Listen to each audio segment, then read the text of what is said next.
Today, twin flames will save the world. Yep, we're going to save the world. It's true. I'm being totally serious right now. Now, if you want the more detailed, correct answer here, if that's the right way to put it, yes, it is true. Twin flames will save the world. Also, no. And I will explain why it is yes and no at the same time. Depends on how you look at it. It depends on what we're talking about. The pitfalls that cause additional unnecessary suffering and repeating of the same cycles with your person, your twin flame, are where the answer or the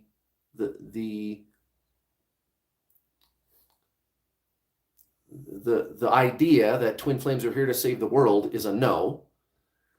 However, the awakening that's taking place on planet Earth right now is where this idea that twin flames are going to save the world becomes a yes. And we're going to talk about that today in depth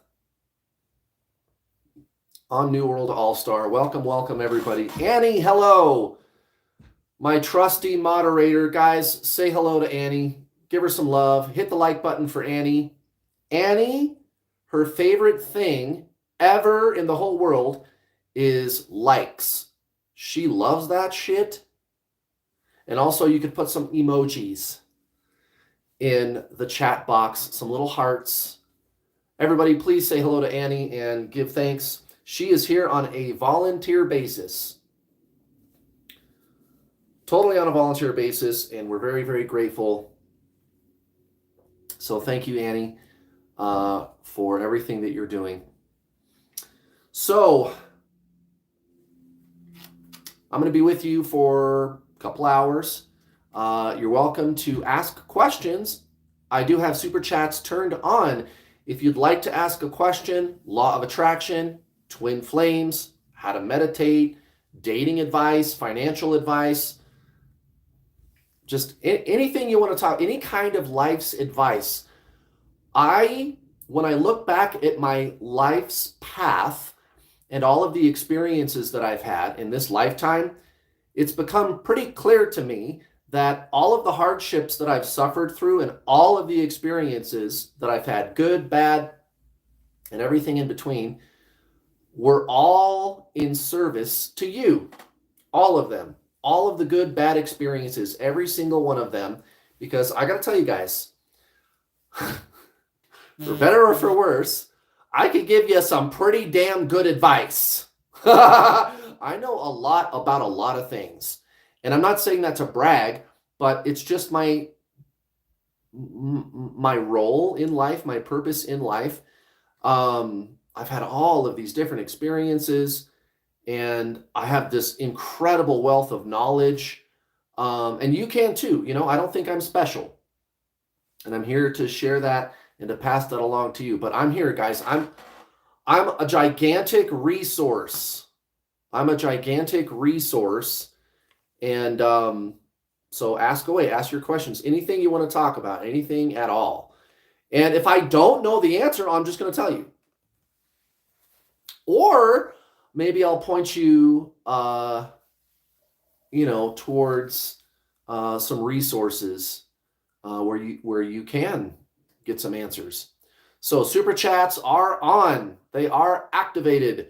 If you'd like to ask a question, anything you'd like, super chats are there for you guys, and I'm ready to go. So let's get to the matter at hand here. Twin flames are here to save the world. We are the heroes. Now let's first talk about why the answer is yes. Like, is that true? Are we on a mission, so to speak? Are we going to change the world? Is it kind of a big deal? Twin flames. Let's talk about yes first, and then we'll talk about no, because both can be true depending on what we're talking about. So why would it be yes? Well, guys, there is a drastic increase in consciousness taking place on the planet today. Everybody knows it. Everybody in the spiritual community, anyway. And even a lot of people who are just kind of, like your conventional religious kind of person, a lot of them realize that. You could even make the case that somebody like a table-pounding atheist, a staunch atheist, God bless their hearts, nothing wrong with that. Everybody just kind of in society gets that things are changing, like people are changing. We are evolving past animalistic urges. We're evolving past being controlled by our psychology and by our biology. And so it's a very interesting time on Earth. There's quite an interesting dichotomy because you have all of these drastic improvements in the human psyche and heart. But at the same time, coexisting is still this kind of old Earth energy, all the nasty things that we'd like to see less of. So it's a very interesting time to be alive, to see this alchemization is the word. And this is a process, guys. Some people think, and there's a lot of, religious dogma. And I don't have anything against religions, most of them, almost all. There's a couple where it's like, I don't know about that, right? I don't know about those guys. And I don't got no problem saying that up front. Like there are religions where that's not good. That's a thing, but for the most part, you have people, religious folks, who are genuine, who are sincere, and really have a personal relationship with God. And that's beautiful. And it seems to serve them. Well, anyway, I don't want to open up that can of worms. It's just a lot of people have this belief, and this includes in the general spiritual community, right? People that are spiritual but not religious, and then they do all these they have all these ideological beliefs, which is a big part of what we're going to talk about today, right? When we get into the no of, twin flames are not here to save the world, the answer is then a no when we get into the ideology about it. Right now, we're talking about why the answer is yes, actually. It's both. It depends on how you look at it. Again, I do have super chats turned on if you'd like to ask a question. Twin flames, law of attraction, anything spiritual, relationships, anything you want to talk about. Well, anyway, everybody has, not everybody, but lots of people have this belief, this ideological belief that God's going to come down from the sky, flip a switch, and everything's going to change overnight. And that's just not going to happen, guys. Sorry. And it doesn't need to. It doesn't need to. It doesn't need to happen that way. We have free will. And no matter who it is, that'll never be taken away from us. There are people on Earth who would like to violate our free will, and they try. And they are in many cases, but ultimately, the righteous, they tend to not do that. So, let's just stop here for a second. Like in the Bible, it talks about chariots of fire coming down from the sky and everything getting blown up and washed away. And that's just not our story. A very interesting phenomenon has taken place over the last 20 years. We've had a drastic timeline shift.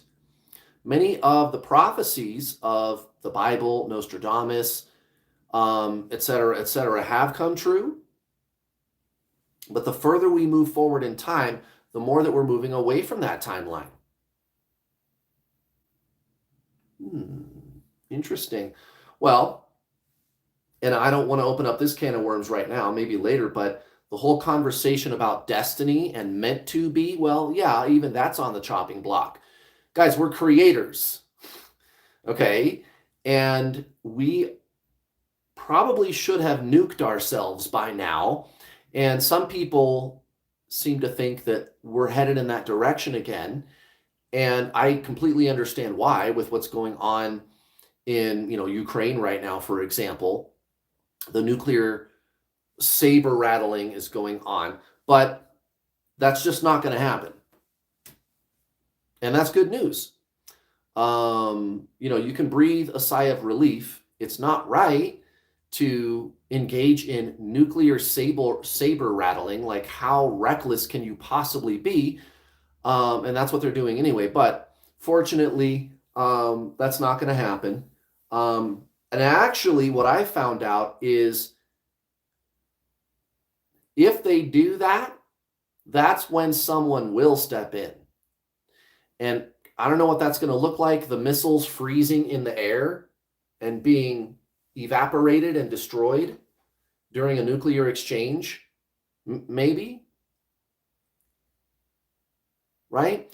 Now, why is that not a violation of free will? Well, it's because if we do that, we are the violators.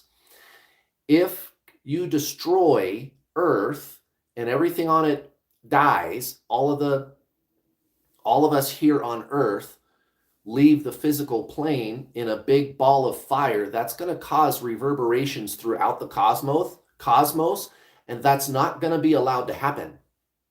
It's just not going to be allowed to happen. And we actually, as creators on Earth, thanks to this spiritual awakening that's taking place on the planet, that's been averted. The timeline has shifted away from, kind of going in that direction. Grande, quadruple 7, thank you for the donation. Very kind of you. So that's good news. And again, what I'm discussing right now is, yeah, some of those predictions were made in the Bible by Nostradamus, by others. But fortunately, we have shifted timelines. We are creators. That has taken place. A lot of the stuff that was in the Bible has come true. Like the return of Israel, for example, and these kinds of things. It's a very interesting time to be alive. And I think the timeline shift itself is perhaps an explanation of why people see this phenomenon called not the Mandela effect. Mandela effect? Yeah, Mandela effect. Yep. Very interesting.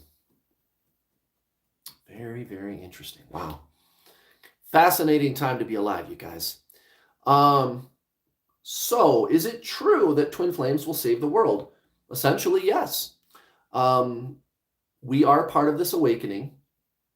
I'm going to graze the outer surface of why the answer is actually no a little bit right now. A lot of the ideological rhetoric in this space online and books too. I even see books about it that you can read. The whole twin flame space community, if you will.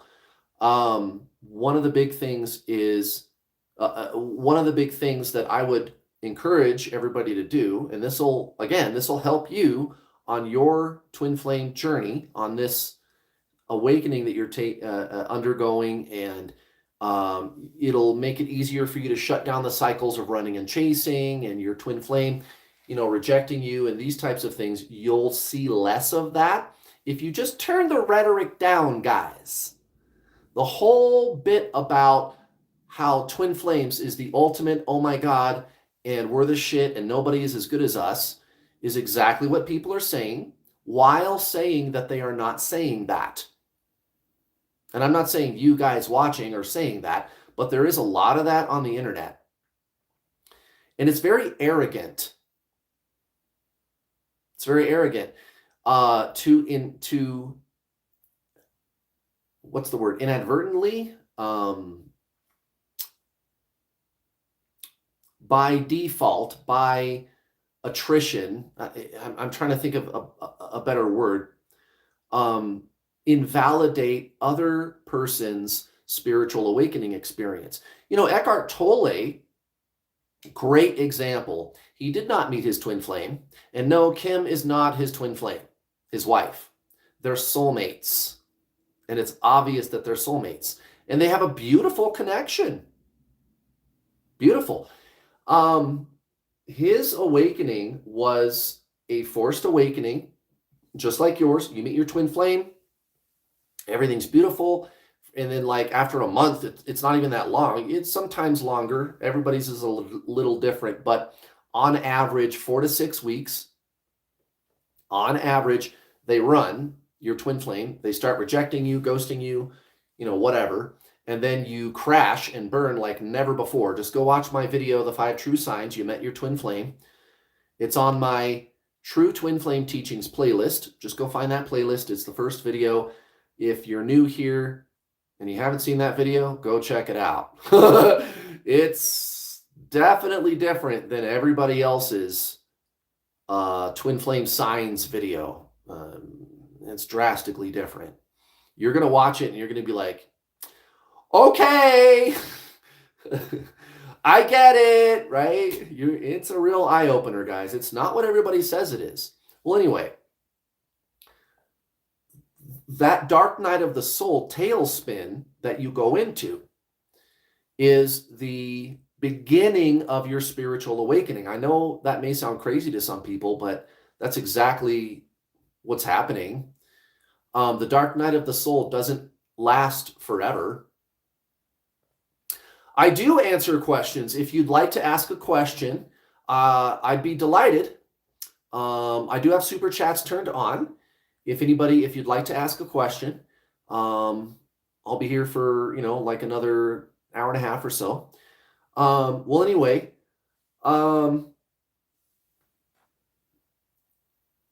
Eckhart Tolle did not meet his twin flame. And most people who undergo this kind of forced spiritual awakening do not. And I mean almost all. Almost all people in the general spiritual community, if they undergo a forced awakening like that, right? Dark night of the soul. And they even have a word for it in ancient Zen spiritualism, in the true spiritual traditions of non-duality, genuine spiritualism, not the new agey Fruity Loop junk food spiritualism on the internet, not the pop culture spiritualism, which is really just psychology and metaphysics. It's got nothing to do with consciousness. Consciousness is spiritualism. Always has been, always will be.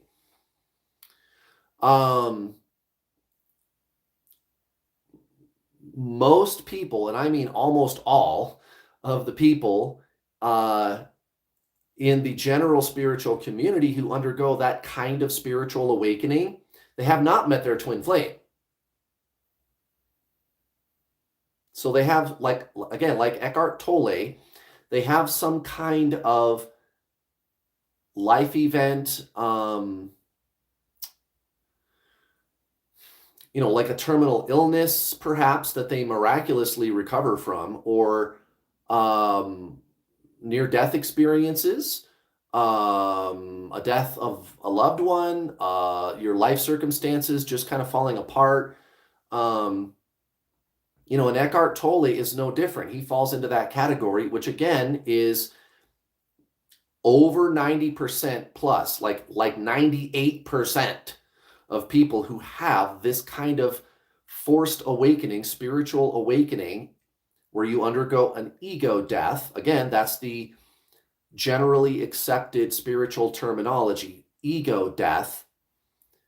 You can call it dark night of the soul, same exact thing. But that is all of these other different kinds of ways to trigger the ego death or dark night of the soul, as you like it, whatever you like to call it, are things other than meeting your twin flame. And I even made a video specifically about this, again, on my True Twin Flame Teachings playlist. Go check it out. It's called Twin Flames, the Doorway to Union, right?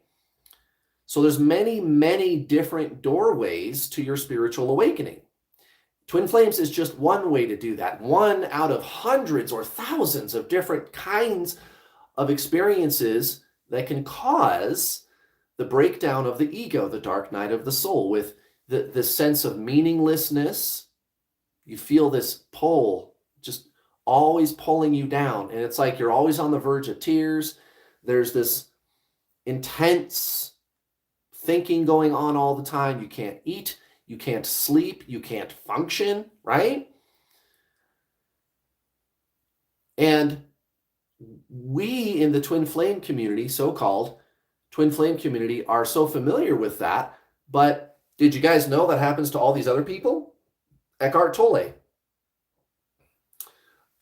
Many, many different great spiritual teachers throughout the ages. And of course, I use him as an example, but there's many, many, many out there. And you might even know people personally who've gone through that. There's been lots of books written about the dark night of the soul by people who haven't even heard twin flames before. And so this isn't anything new under the sun. This isn't anything special. It might be special to you because it's your experience and it'll be custom tailored for you to derive the full awakening benefit from the experience. But once the dust settles, once the dark night of the soul, the ego death, starts to dissipate, and it could last for months, right? Mine was, like 6 months. I talked to somebody the other day who's lasted almost a year. Jesus. And we're going to talk about why it can be prolonged when we get into why no, twin flames are not going to save the world, and why you need to let that go. The paradoxical nature of that. But right now we're talking about how the answer could be yes, actually. Are twin flames here to save the world? Well, yeah, that could be true too, yes. And again, twin flames are just one way that a person can have this kind of forced spiritual awakening. But the fact is, there is a grand awakening of consciousness taking place on the planet right now. What was her name?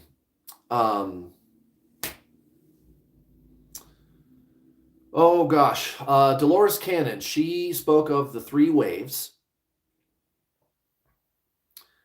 And,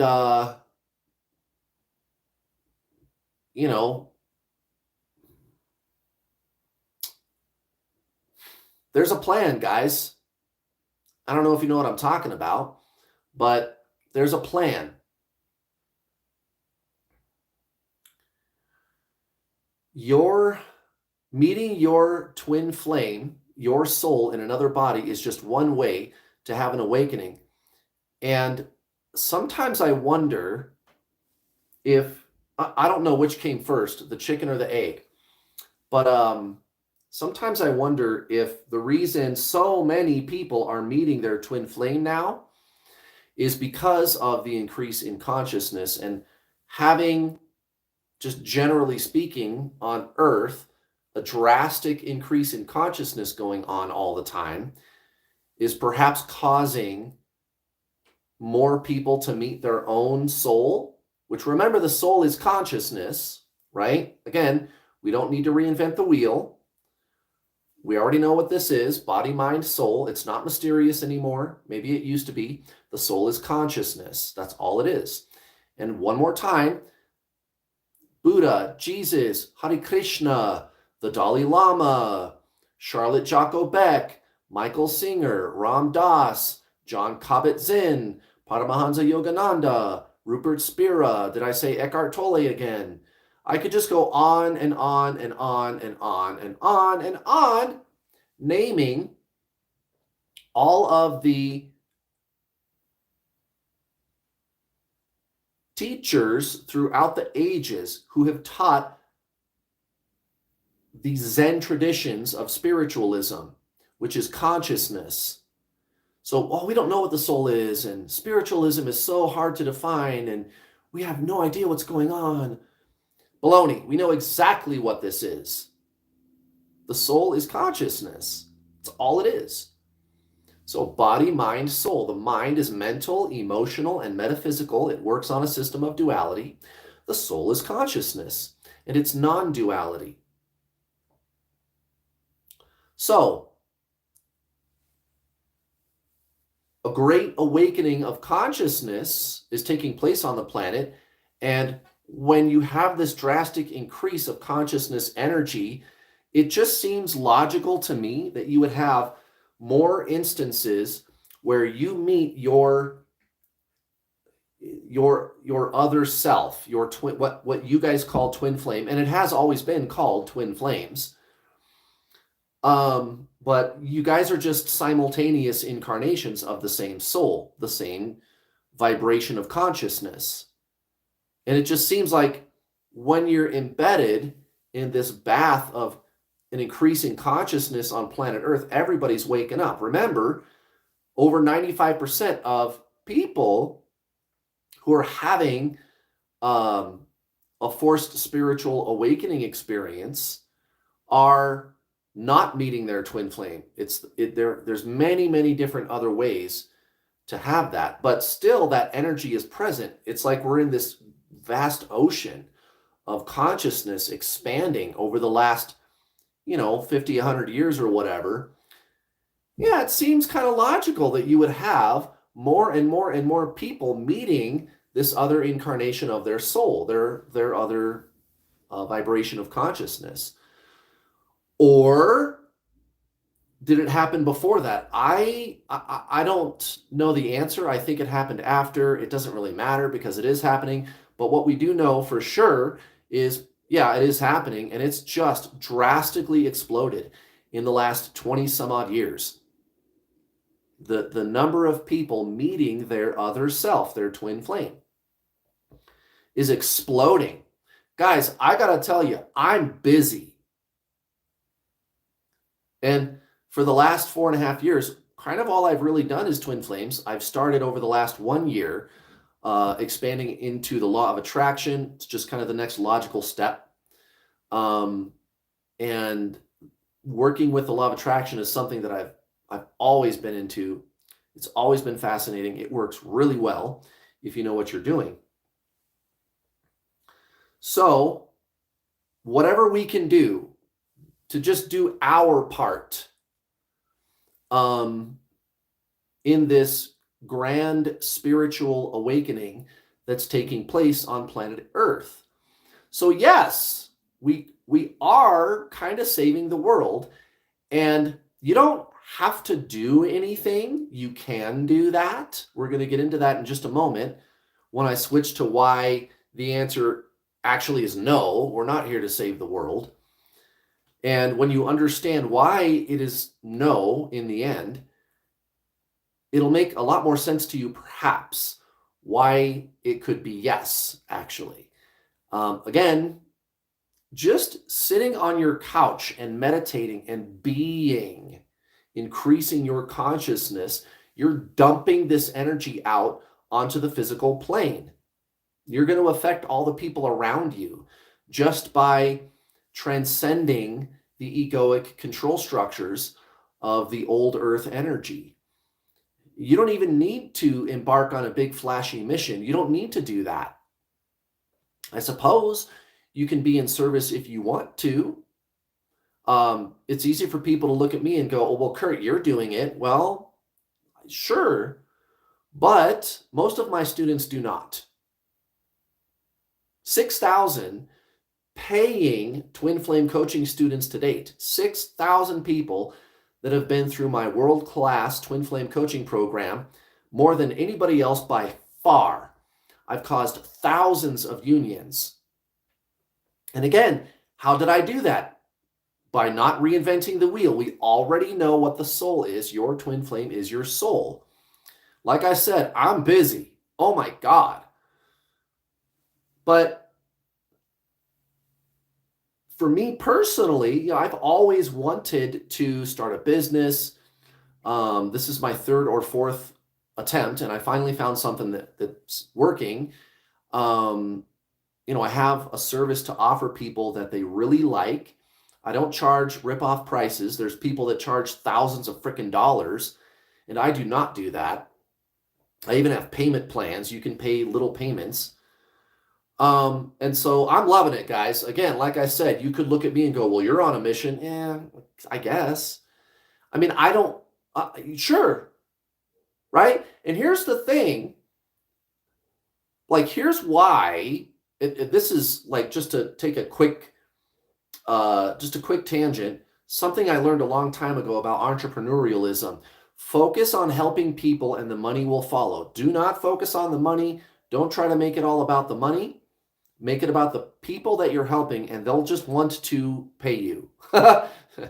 When you dump abundance, when you give more than you take, you'll be given. You'll be taken care of. And everybody knows that's how the law of attraction works.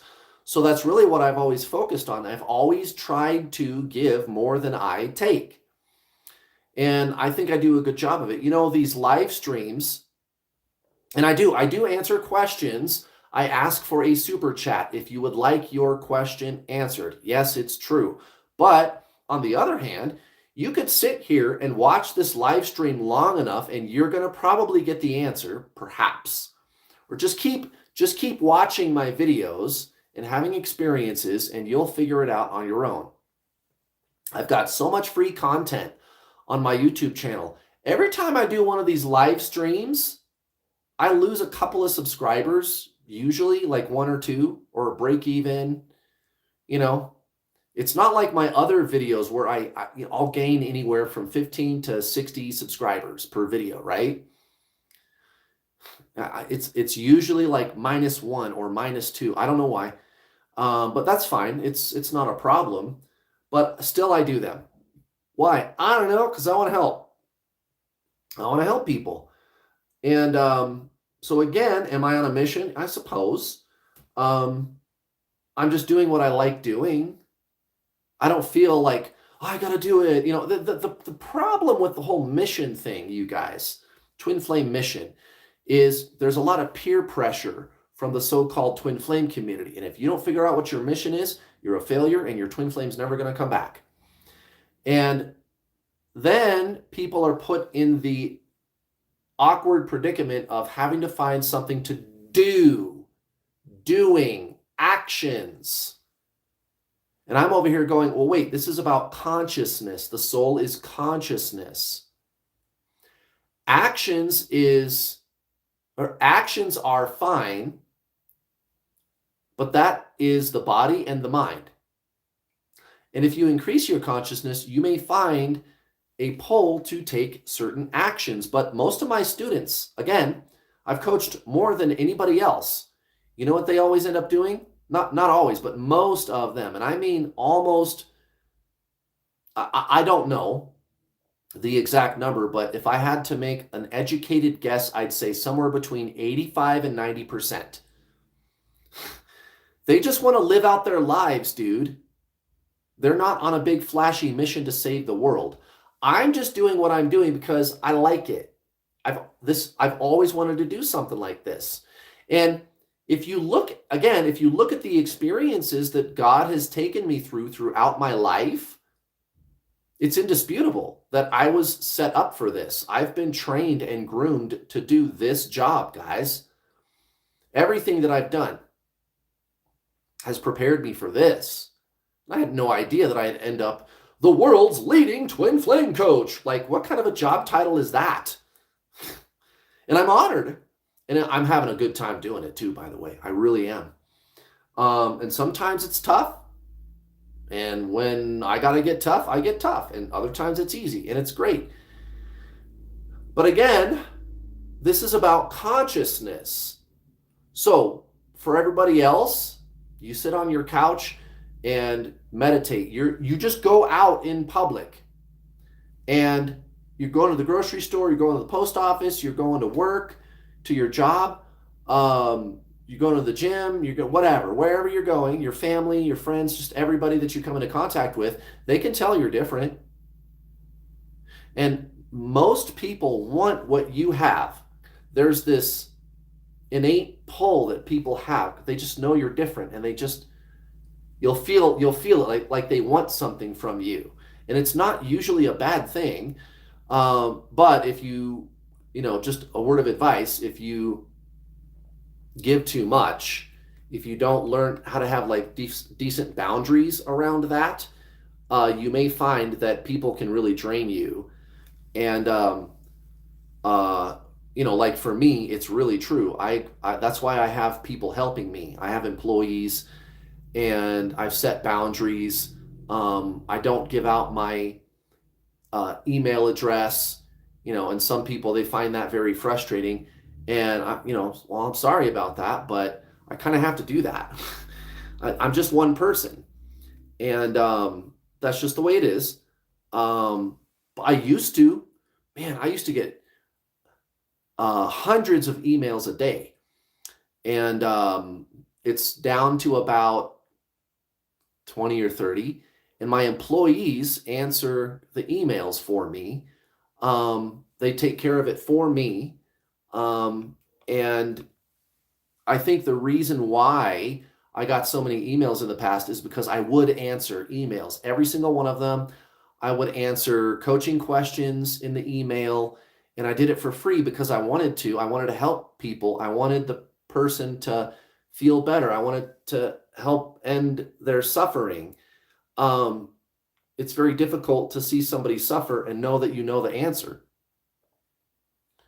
But the trade-off was working literally 16, 17, 18 hours a day, 7 days a week. And you just can't go on like that. So even students of mine who just find themselves organically drawn to just living their life, again, probably if I had to guess, and this is an educated guess, this is a good guess, I'm probably pretty close, somewhere between 85 and 90%, if not a little higher, they just want to live out their lives. They're not embarking on a big mission to do anything like what I'm doing at all. But they have this effect on people, is what I'm telling you. We are changing the world. But again, it's just your spiritual awakening. And it's no different than anybody else's spiritual awakening, guys. It's no different. The way that you came upon your spiritual awakening is different. Again, go watch my free coaching video, Twin Flames, the Doorway to Union. It's on my True Twin Flame Teachings playlist on this YouTube channel. Go check it out.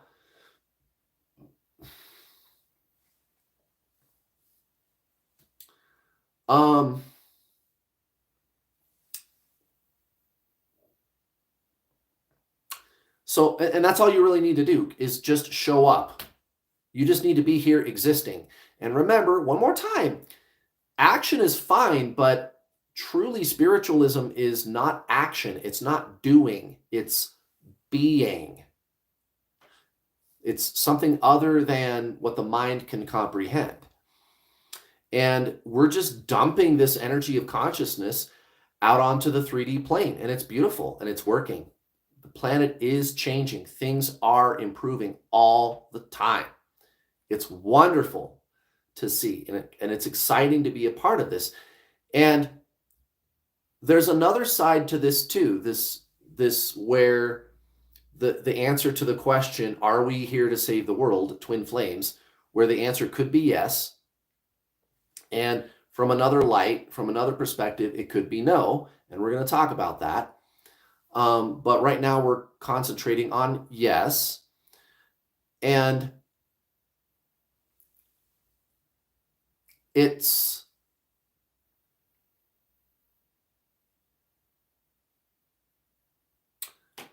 Twin Flames is such an interesting phenomenon. It's such an interesting phenomenon. Such an interesting phenomenon. You know, we've been told for a long, long time, humans, for a long, long time, we've been told, and by the way, Miller, I appreciate it, and you're not completely wrong, but ultimately, being is neither yin nor yang. It's non-duality. I just wanted to put that out there. Well, anyway, we've been told for a long, long time that there's no such thing as God, or if there is God, God is a vengeful, jealous God, and you got to do what God says or else, or there is no God. We've been told there's no such thing as ghosts, or if there are, that they're evil. We've been told that there's no such thing as reincarnation. You don't have a soul, which is technically true. You are a soul. Or that we don't know what the soul is, or that the soul can be sent to hell. There's no such thing as telepathy. There's no such thing as intuition. You cannot have a direct relationship with God. God does not communicate directly with you. All you can do is beg and grovel. So there's no such thing as telepathy, ghosts, intuition, the soul, reincarnation, ghosts. All of those things don't exist, or nobody knows what it is, yada, yada, yada. Okay. We've had that stuff in one form or another shoved down our throat in one form or another at various times throughout human history, stuff like that. There's no telepathy. And if you think there's telepathy, and if you dabble in telepathy, that's the devil, right? And by the way, there is no telepathy. Just all these different, if there is, then it's bad, or if there isn't, then there isn't. You guys understand what I'm saying? We've been told all this crap. And for sure, there's no such thing as twin flames. Now, here's the thing with twin flames. Yes, there's reincarnation. And we already know this. This diagram I came up with on my own about, 4 or 5 years ago. And actually, the original diagram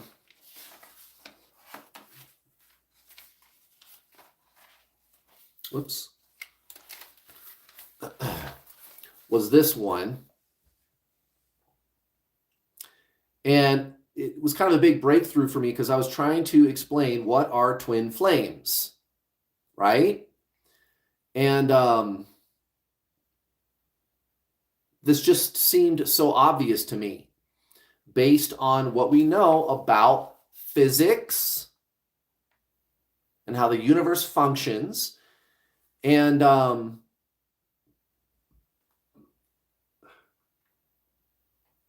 want to say it was somewhere between 3 and 6 months later, I saw somebody else using a similar diagram. And the diagram they were using was more like this one. I mean, they're exactly the same. The only difference is in this diagram, they don't show a simultaneous incarnation of your soul. It's all just one at a time, right? And when I saw that, I was like, hey, that's that diagram that I drew. How about that shit? And, it's just kind of an obvious thing. It's kind of like, and here's the example I always use. It's 6 o'clock in the morning. You go outside, you look east, and there's the sun coming up over the horizon. Oh, you noticed that the sun rises in the east too? Yeah, man. Wow, that's cool. We're really smart. Well, maybe. Just keenly astute and aware, perhaps, right? You just, both of you kind of noticed the same thing. And that's cool, right? That's just kind of science, right? You make this empirical observation, and everybody, when they look into or investigate the phenomenon, they all get the same answer, right? So, what's going on here? Well, this is the higher self in heaven. And I'll explain what that is in a second. And then these are all the individual incarnations past lives, the year 1750, the year 1870. Here's you and your twin flame, your other self, simultaneous incarnations of the same soul, and this is your future reincarnation. The thing that confuses people about this is perhaps the word reincarnation. Reincarnation. So, my past life, whoever I was, I died in 1970. And then I was born in 1981. And here I am in my new body. Right? So my old incarnation, it had to end first in the past, and now I've got my new one. Why? Because the mind is linear. The mind works on duality. Past, future. I like it, I don't like it. Good, bad. Plus, minus. Yin, yang. Alpha, omega. Past, future. Plus, minus. Feminine, masculine. Good, bad. Light, dark. Yada, yada, yada. Yin and yang. Alpha, omega. Right? Duality. Again, this is an ancient Zen spiritual teaching. We don't need to reinvent the wheel. We know exactly what twin flames are. It's not a mystery. I'm not special for noticing this. I mean, maybe somebody. I mean, Einstein figured out relativity, and everybody hails him as this amazing, smart person. Is he? Well, I suppose. Sure. Why not? Okay, right on. He deserves the credit. But all he did was look outside at 6 o'clock and notice the sun coming up over the east. More or less. I mean, I'm kind of dumbing it down. He was a brilliant mind. But this is stuff that we already know. It's not a mystery. We know exactly what twin flames are. Right? So ultimately, there's no such thing as time. So the mind, yin and yang, duality. And then that's been taught for thousands of years. Right? Okay. Albert Einstein called it relativity. There's a this and there's a that. And they're going to be relative to each other in energy level or place, perhaps, or size or density. Everything is relative, right? Yin and yang. Talking about the same thing. I even made a video called What Are Twin Flames, where I explained how science and spiritualism are on the same fucking page. And all the spiritual teachers look at scientists at the turn of the 20th century and they're going, well, we've been talking about this for ages. You guys just now figured it out? Amateurs. Not really, but, still, I mean, that is true. So, remember, what's the other thing that Einstein pointed out? Well, ultimately, there's no such thing as time. Now, there kind of is, kind of isn't. It's relative, right? Relativity. Everything's relative. Is there? Yes. Is there? No. Well, what do you mean? Well, it depends. What part of the whole, W-H-O-L-E, what part of the whole are you looking at? What are we talking about? Well, if we're talking about the 3D physical plane, we're living here in density, right? Yes, we experience time. One soul, hello, everybody. Hit that like button. Hit that like button. Another one of my wonderful moderators showing up today on a volunteer basis. Everybody, please hit the like button. Send her some love. I got Annie. I got One Soul helping out you guys. All we ask for in return is a little love. Thanks for hopping on here today, my dear. So, from our limited perspective in 3D reality, it seems like there is this phenomenon called time. Now, interestingly, time is malleable. Even on the 3D plane, you can notice. You can notice that. When they launch a satellite into space, one of the fastest satellites is going like 100 and something odd thousand miles per hour. Let's see. I don't remember its exact speed.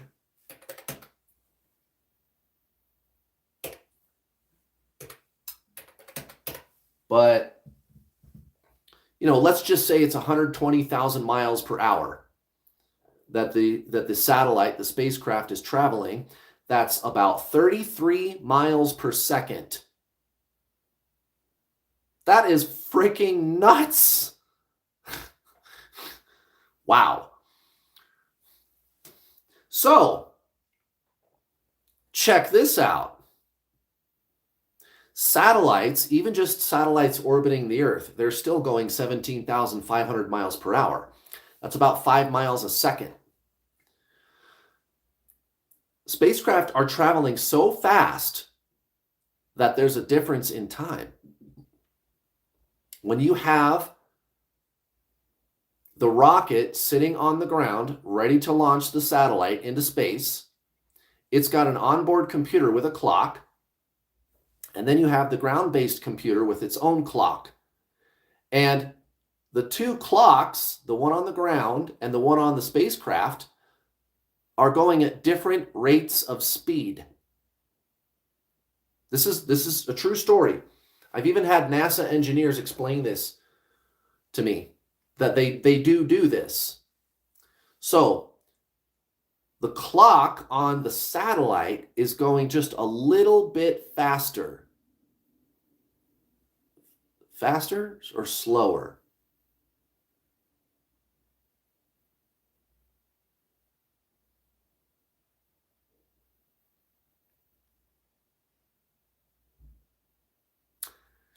I always get confused by this one, and I don't want to spend the 45 seconds to remember what it is. It's either faster or slower. If it's going faster, time slows down. Well, I think it would have to be going faster. We'll just say faster. Whichever it is, the clocks are not going at the same speed. So the rocket's sitting on the launch pad.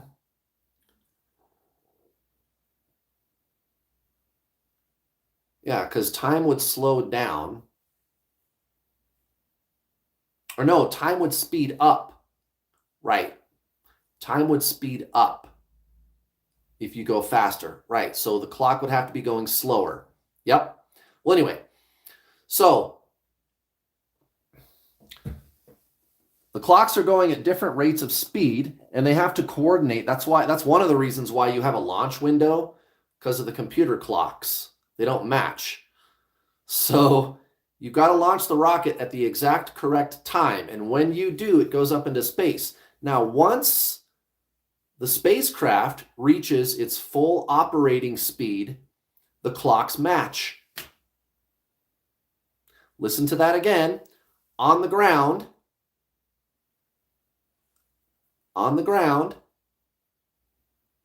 the clocks are going at different rates of speed. There's the ground-based clock. There's the clock on the spacecraft. Now, the rocket takes off. The rocket lifts off. It goes into space. When the spacecraft reaches full operating speed, do the clocks match? So the clock on board the spacecraft is offset just a little tiny bit from the clock on the ground. Why? Because of Einstein's theory of general relativity. So time is malleable, even on the 3D plane, and they've actually observed it. They have to account for it when they design a spacecraft. Very interesting. Zen, thank you for the super chat. Don't you think that twins serve as doubled consciousness power for 3D reality?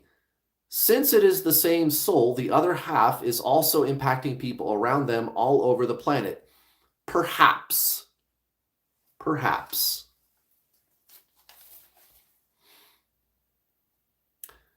That doesn't seem to happen. But then again, how would you measure that? We'll talk about that in a little bit. We're kind of getting there, actually. That's a good question. Okay. Now that we've gotten through the whole discussion about time, since there is ultimately no such thing as time, here the oversoul in heaven, the higher self, it's not experiencing time at all. All of these individual incarnations, your past lives, your future reincarnation, and your present two incarnations, there's you and your twin flame. You are simultaneous incarnations of the same soul.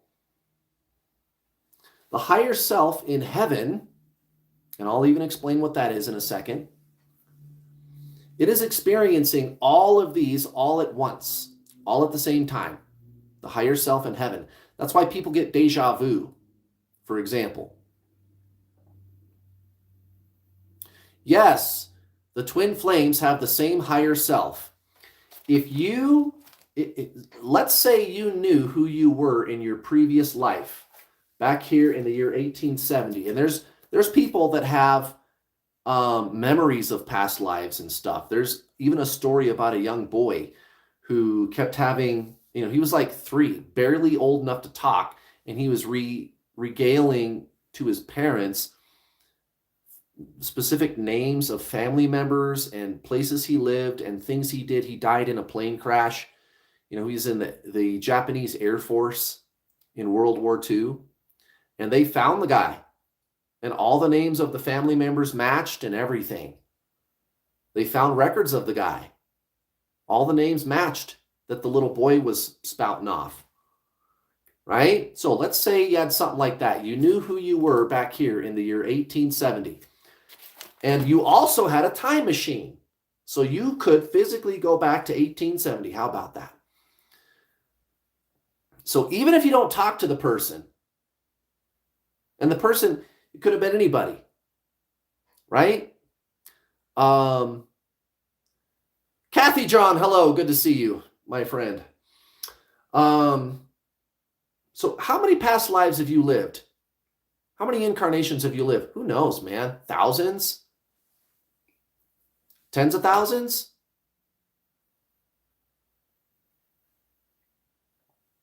Who knows? Probably thousands. So, you've been a good guy, you've been a bad guy, right? You've been a hero, you've been a villain, you've been a petty thief, you've been a crook, you've been an abuser, you've been a victim, you've been a priest, you've been a hero, you've been a humble servant, you've been an inspiration to people in past lives. You've been just a humble farmer. You've been a banker, a doctor, a lawyer, a housewife, just everything. You've lived thousands of incarnations, guys. You've done all this stuff, right? Okay. So whoever it was, I don't know. We'll just say a street vendor. You go back to the year 1870. You have knowledge of whoever you were in your past life. You have a time machine, and you go back, and you don't even need to talk to the person. And you're across the street looking at them, and you go, oh, hey, there they are. You spot them. And you don't even need to go talk to them. Just the simple fact that you know that's you over there having another experience. Right, and here's the problem with, I've had past lives with my twin flame. It was either just the addictive energy of your mind making up stories, or you're mistaking a soulmate person for your twin flame. You cannot have past lives with your twin flame. Let's say you go back here to 1870 and there's 2, just like this one. You've got another leg coming off here, okay? So there's 2 of you. There's 2 incarnations of your soul in the year 1870. If you go back in a time machine and you see them together, you're looking at 2 incarnations of you.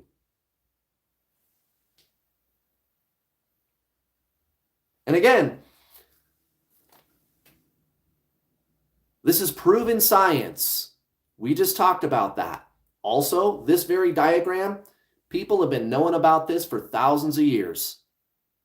There's a lot of mythology on the internet about twin flames.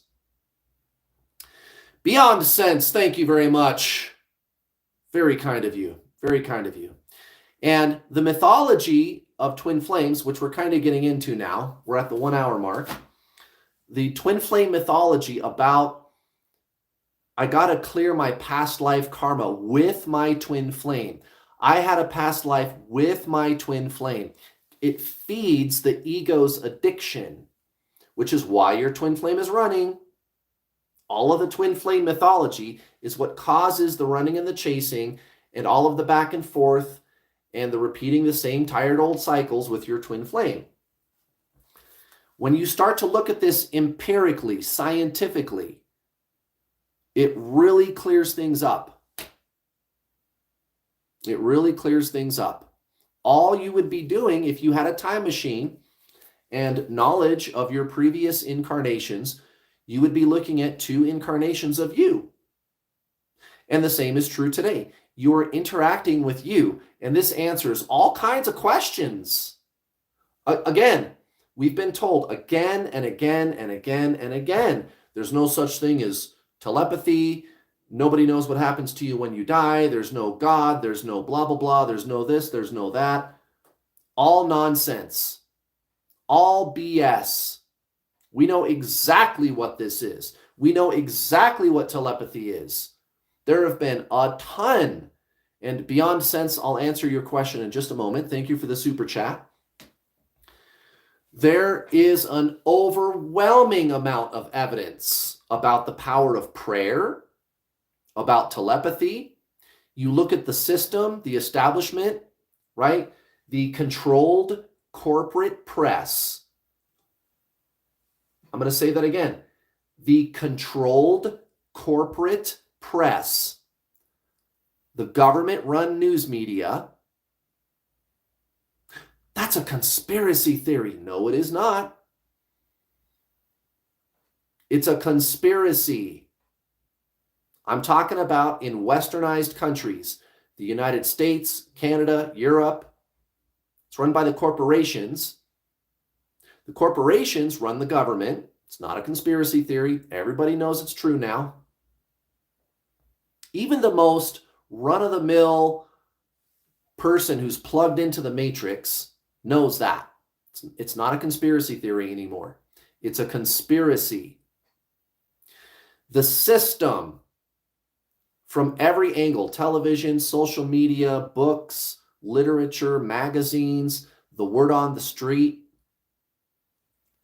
the churches, the universities, the grocery store, son of a bitch, the grocery store, everybody's doing it. You got to always have this crap pushed in your face. There's no such thing as telepathy. There's no God. Nobody knows what happens to you when you die, on and on and on. And on top of all that, there is absolutely no evidence for any of this stuff either. That's what they're all telling us. Okay, that's called gaslighting. Gaslighting is basically a fancy term for a thing called lying. The system is lying. It's called lying. Because the fact is, there is an overwhelming amount of evidence about the power of prayer, telepathy, reincarnation. We know exactly what this is. There is a metric shit ton of evidence. And by the way, this here diagram, again, is thousands of years old. We've known about exactly what reincarnation is for a long time.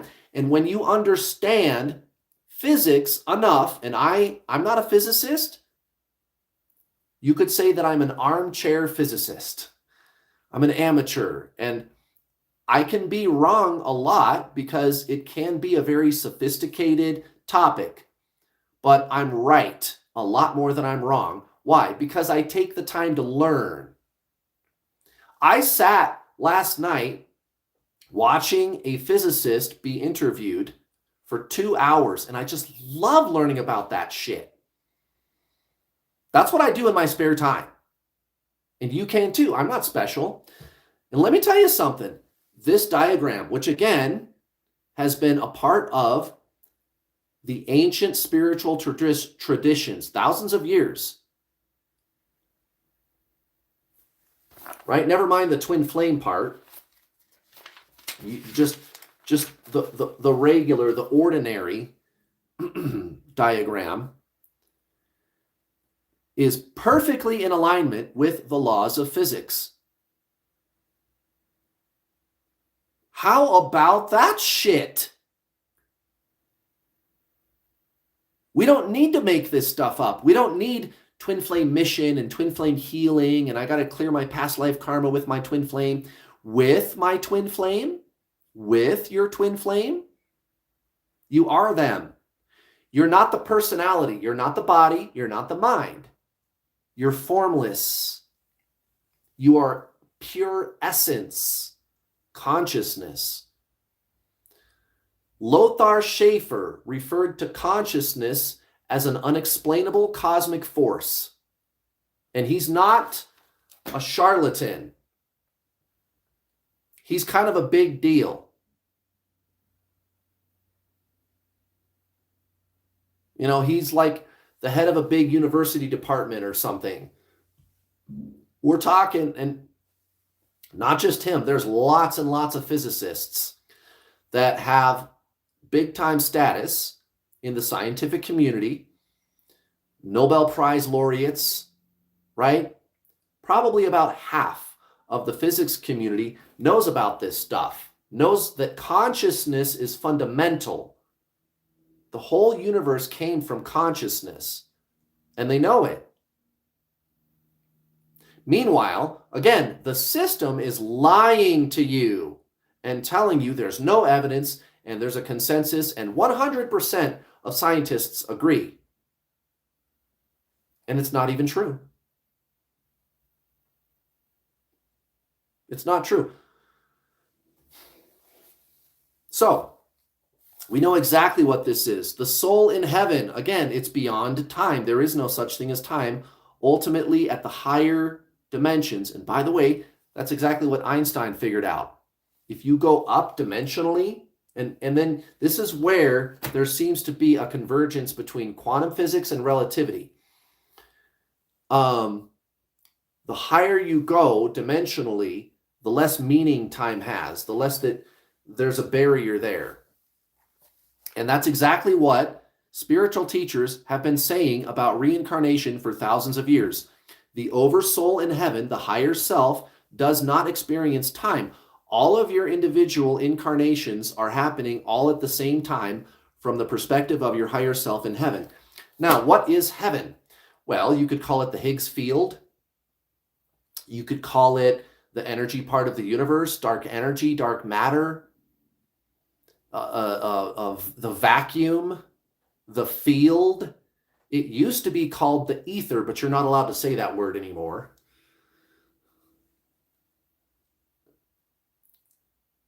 Think of it as the spaces in between.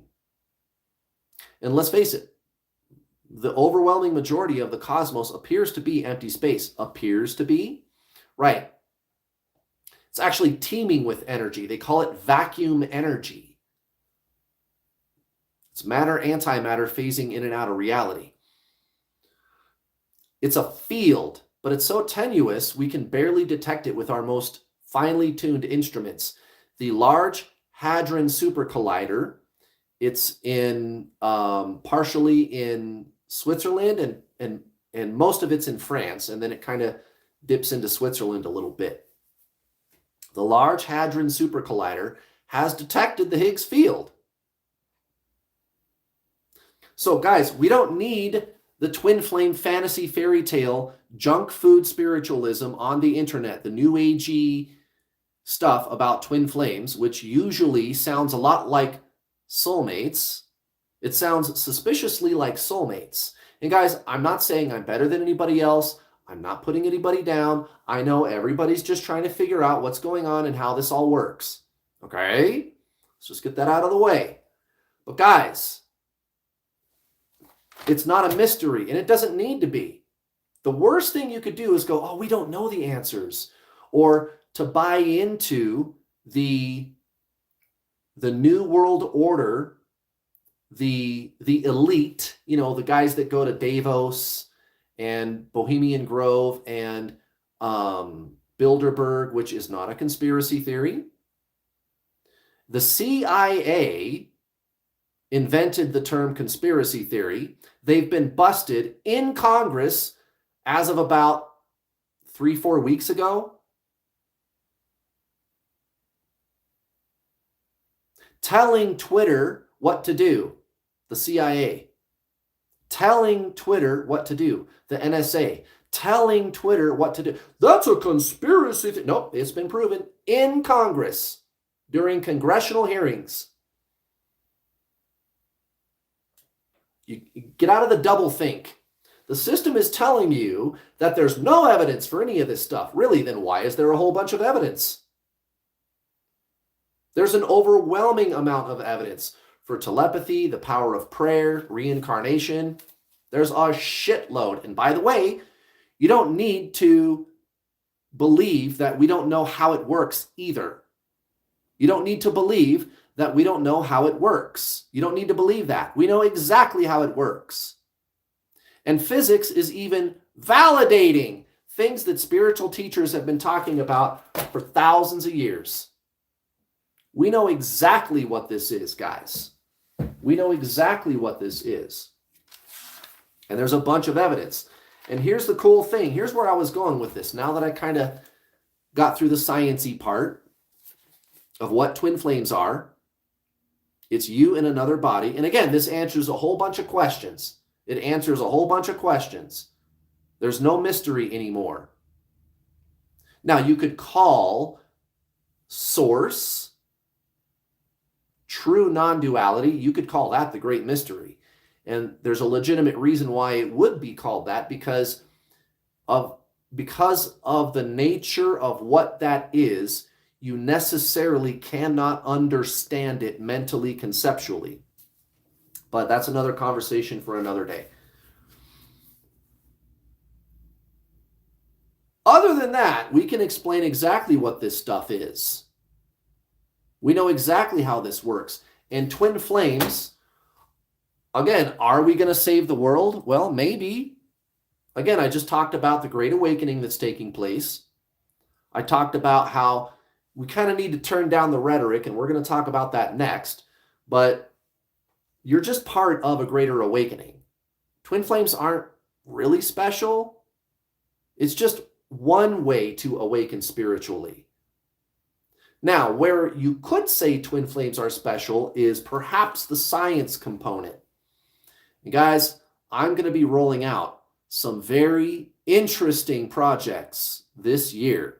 I've got the resources, the mind, and the time to do exactly that. And that is exactly what I'm going to do. Think about it. If you knew you had two incarnations of the same soul going on at the same time, and you knew exactly who those two people were, and there were thousands or perhaps even millions of twin flame pairs, simultaneous incarnations of the same soul, do you think you could get some very interesting scientific observations?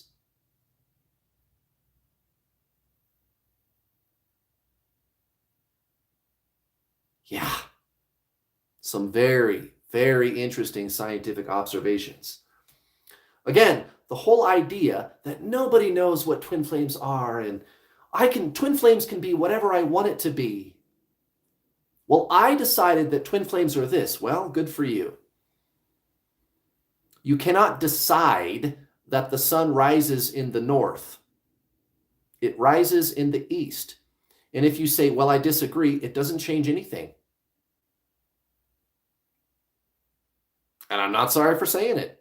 2 + 2 is 4. And there isn't a damn thing you can do about it. And by the way, why do you need to do something about it? Well, I don't like that. 2 + 2 is 4. I don't like that. Okay. I mean, okay, weirdo. Like, why? You don't need to make this stuff up. I don't get to decide what twin flames are. You don't get to decide what twin flames are. The only problem I have with calling it twin flames is because of the internet. It gets a hold of something and it sensationalizes it, right? In twin flames, it actually does sound kind of cutesy and romantic and endearing. And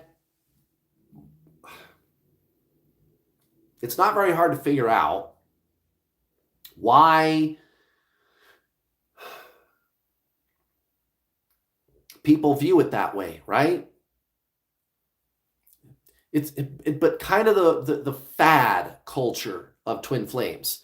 There's the legitimate twin flame teachings, which we are discussing, and there's the fad pop culture version of twin flames, which is no different than soulmates. It's like we already had a thing called soulmates, right?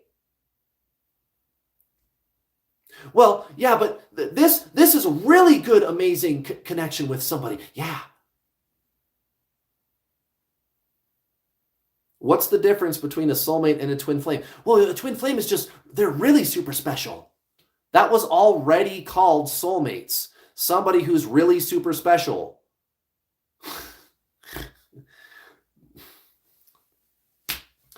I made lots of videos about this. Again, my True Twin Flame Teachings playlist, right? Go watch the True Twin Flame Teachings playlist on this YouTube channel. There's my video called Twin Flame Couples. I've done a few Twin Flame Couples videos, but the best one is on that playlist, right? It has a yellow thumbnail. Go watch that one because it's easy to tell the difference.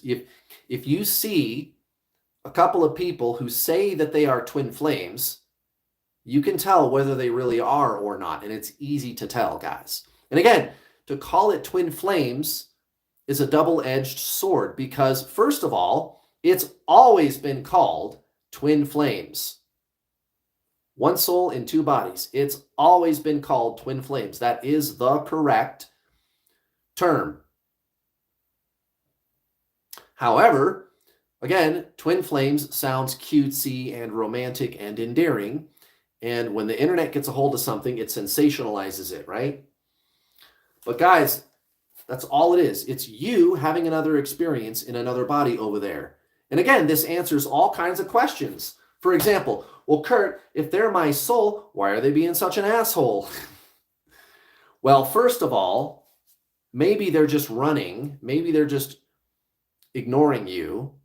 And that's because you're focusing on them mentally, emotionally, or metaphysically. I've made lots of videos about that. I'm not going to rehash that here. Just go watch my True Twin Flame Teachings playlist.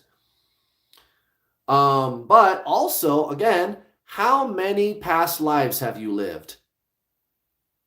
At minimum, thousands. Probably tens of thousands.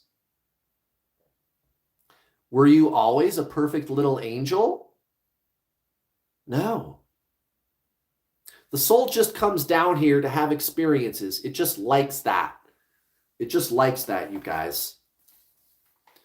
Why is your twin flame the way they are? I don't know.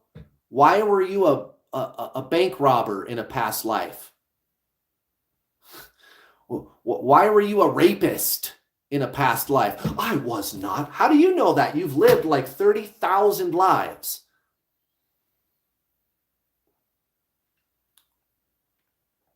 And in other lives, you were a saint.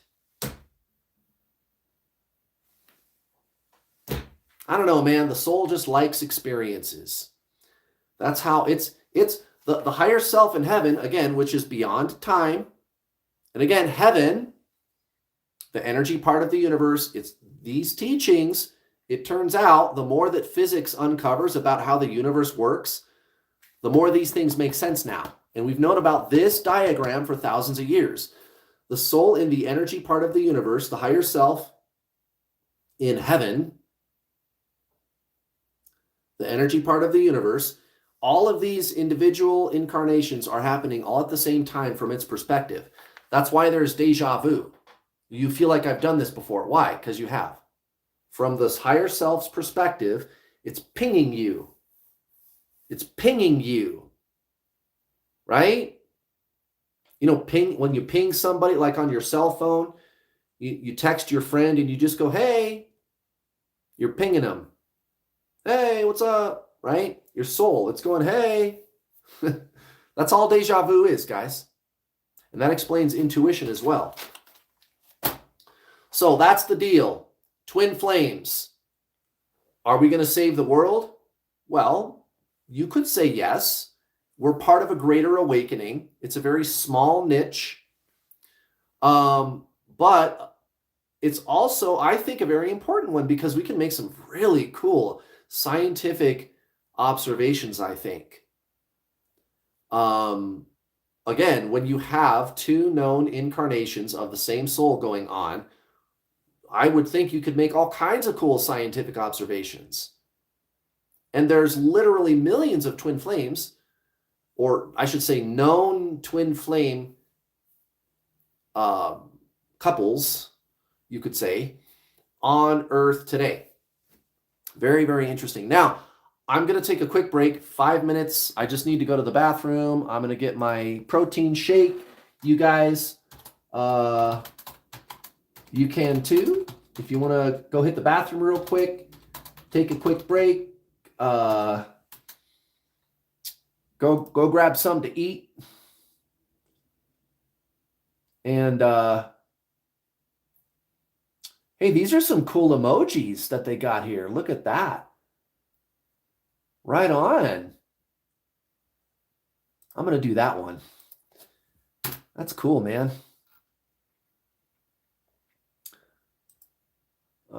Pin that. Okay, can I minimize that? Does that need to stay that way? There we go. Okay. Very good. All right. I'll be right back, my friends. Sit tight. I'll be right back. Hey, we got 111 likes. How about that? What if we could get it up to 222? I'm just saying. I'm just saying, guys.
Shake it, shake it, shake it like a Polaroid picture. Shake it, shake, shake it, shake it. Shake it like a Polaroid picture.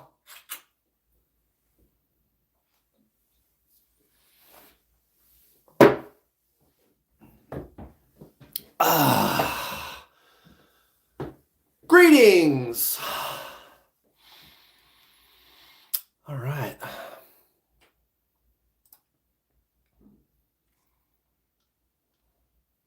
Very good. I'm back. Again, if you're just joining us, I do have super chats turned on. If you'd like to ask a question, super chats are there for you. Any question you want, anything you want to talk about.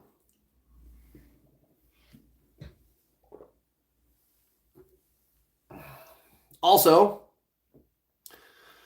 we just talked about how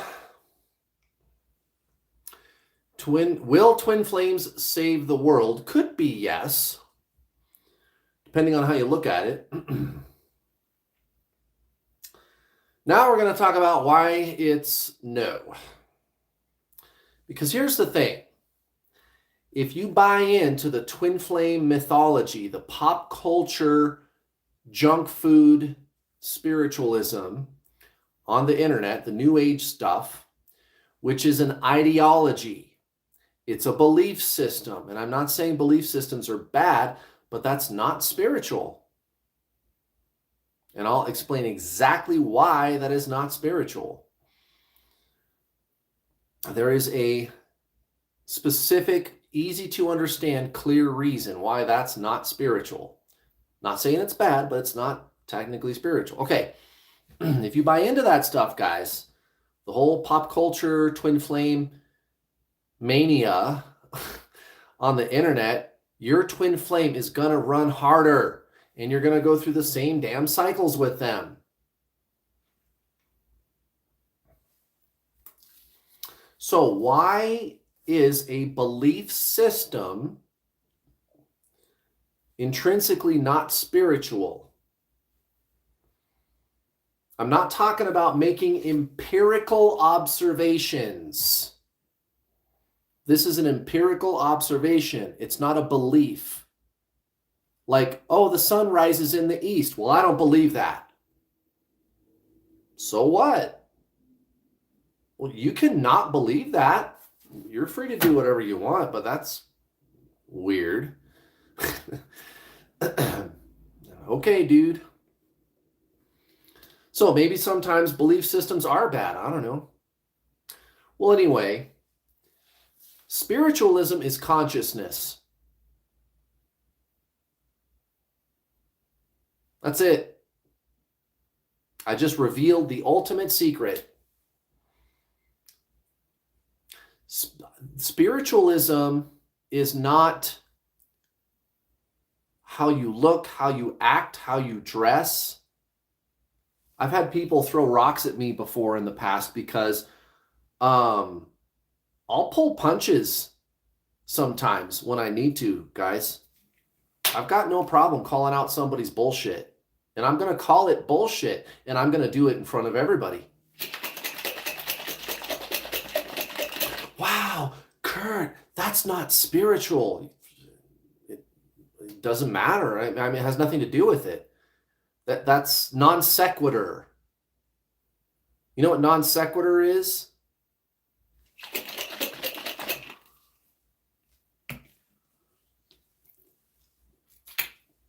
Like you go,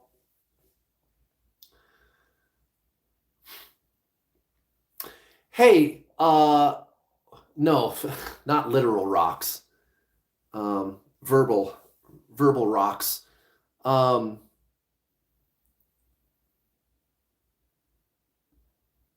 sequitur is like you go, oh, what kind of a weight set should I buy for my workout gym? I want to lift weights. Which one should I get? Well, you know, and then you ask somebody, and the way they answer, they go, my favorite kind of pizza sauce is ragu.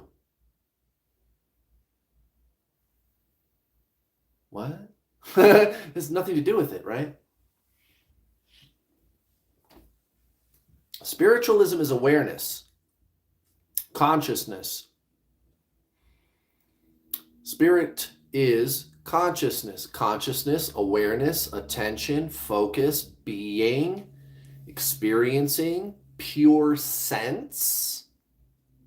That's it. That's all. Now, consciousness is not thought. Consciousness is not thought.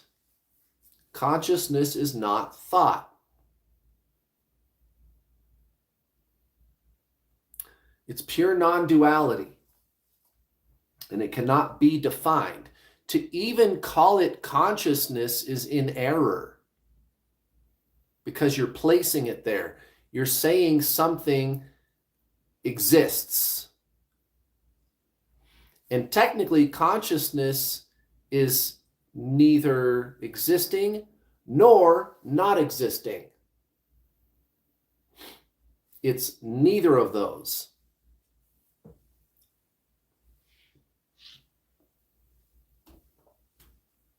It's complete non-duality. And again, these are ancient spiritual teachings. I'm not reinventing the wheel. That's why I'm the world's leading twin flame coach. I'm not saying that to brag, but guys, 6,000 paying twin flame coaching students to date. I've caused thousands of unions. How did I do it? I don't know, by teaching actual spiritualism. I'm not saying I'm better than anybody else. I'm not trying to put anybody down. What I'm trying to tell you is we know what this is. You don't need to figure it out. We don't need to reinvent the wheel. We know exactly what spiritualism is. We know exactly what twin flames are. And they even have a word for it, non-duality. Consciousness. There's thoughts and feelings going on. And have you ever said to yourself, why am I thinking this thought? Why do I feel this way? Right, there's a you there. There's a you who is aware of the thinking and feeling. What is that? What is awareness? How can you be aware? What is awareness? So there's thoughts and feelings going on, and you are noticing them. What is the noticer? What is that which notices? Where's that coming from?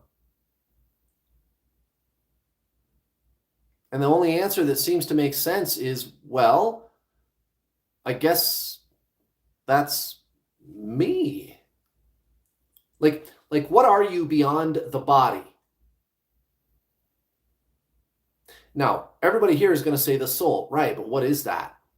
It's not thoughts, it's not emotions, because awareness, there is awareness of the thoughts and emotions. There is awareness of the thoughts and emotions. There is awareness of the thoughts and emotions. You are aware of the thoughts and emotions. What is awareness? That's the soul. It's consciousness. This is why spiritual people who are committed to a spiritual practice meditate every day.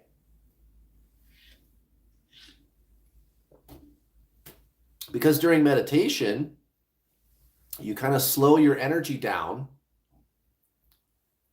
and it's easier for you to be in the awareness of what your mind is up to, mentally and emotionally.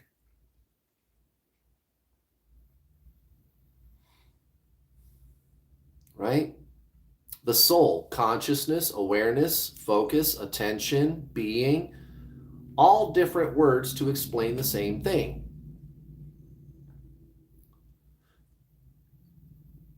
They keep telling us, again, so the system, this wicked system we live in, is busy telling us that Consciousness is a product of electrical impulses in the brain. Did you know that there's zero evidence?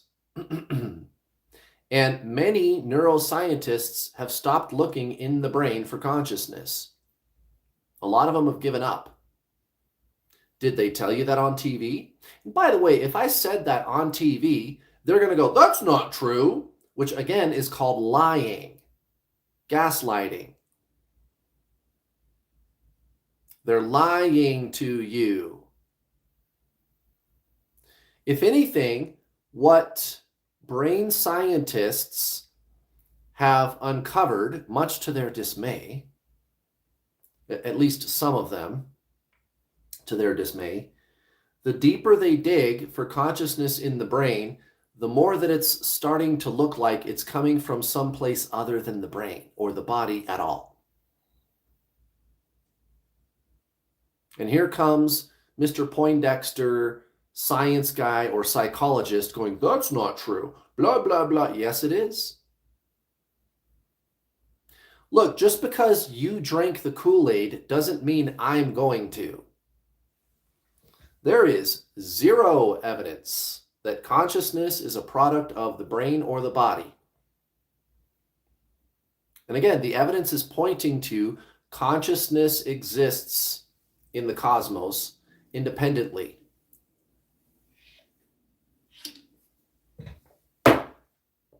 What do you suppose is going on? I don't know, maybe God? God is nothing more than existence. So, ideology, belief systems is what tells you God is your judge and you got to do what God says and you're going to be punished if you don't. And even like the teaching of karma is one of the most misunderstood teachings. And again, if you get into the junk food spiritualism, the pop culture spiritualism online, they're going to tell you, oh yeah, you got to work out your karma. No, I don't. Is there karma? Yeah, but what that is, people grossly misinterpret what that is because they make it into a system of punishment and reward. If you do good, you'll be rewarded. If you do bad, you'll be punished. I'm spiritual. I'm not religious. Those religious guys, they believe that if you're bad, you're going to go to hell. I don't do that. I'm holier than thou. I'm better than you. I don't do that. By the way, if you're bad, karma's going to get you.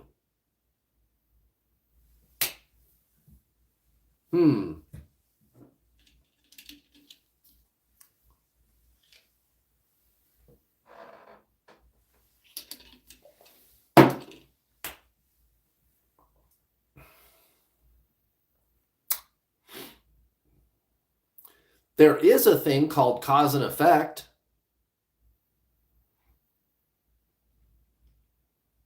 Yeah, Maria, you pretty much nailed it. Karma is nothing but a ripple effect.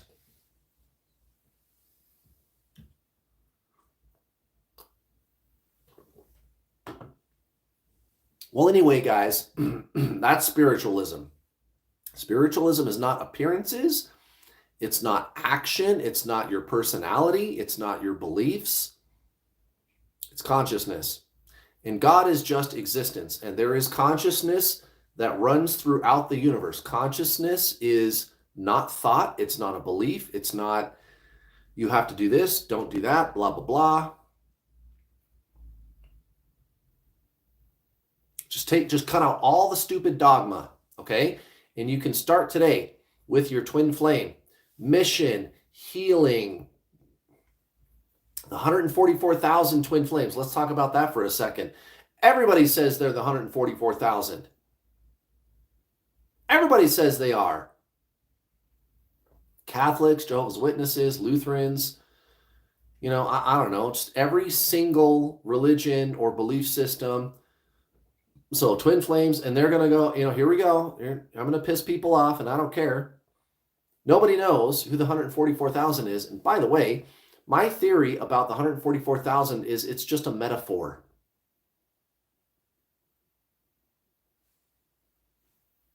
Nobody really knows what that is.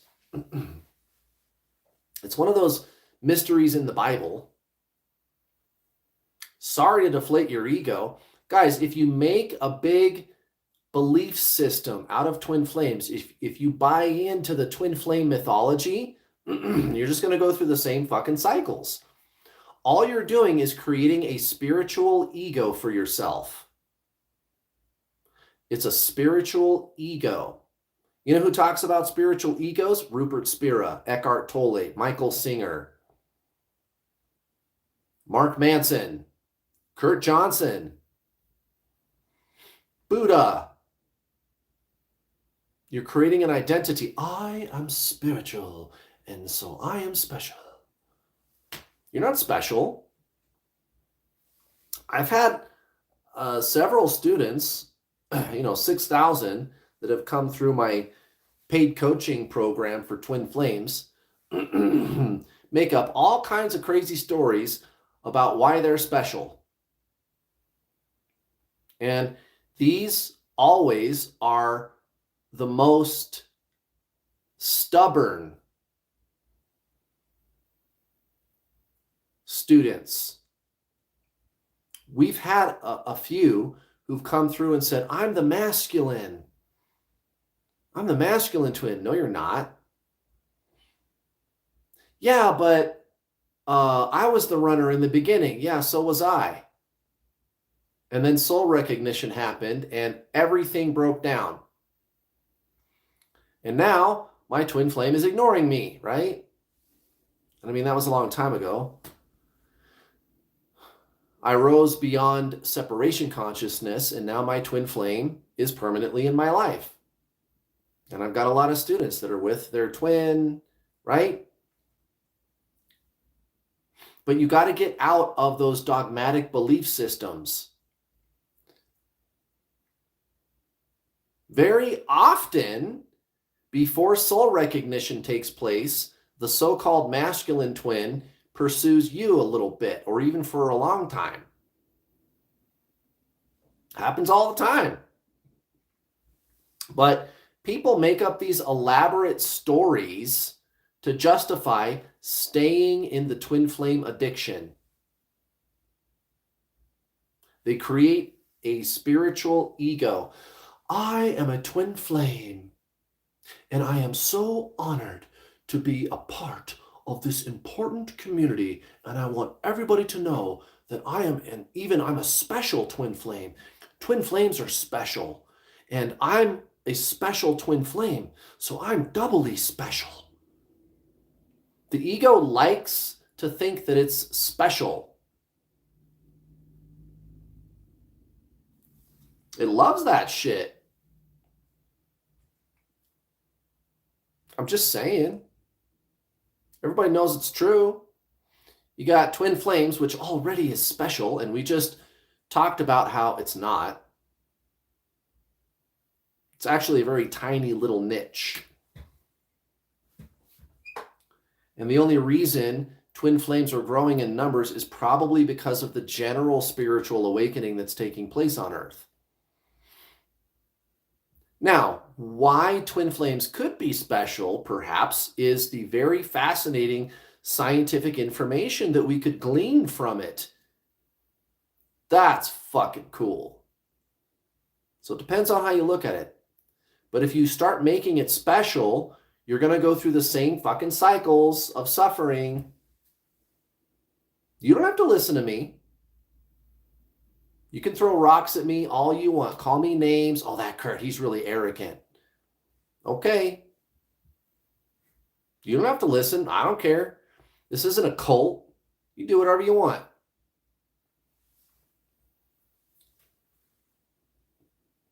So, right off the bat, oh, twin flames are special. And then it's, by the way, I'm a blue ray twin flame. I'm a gold ray twin flame. I'm the masculine twin.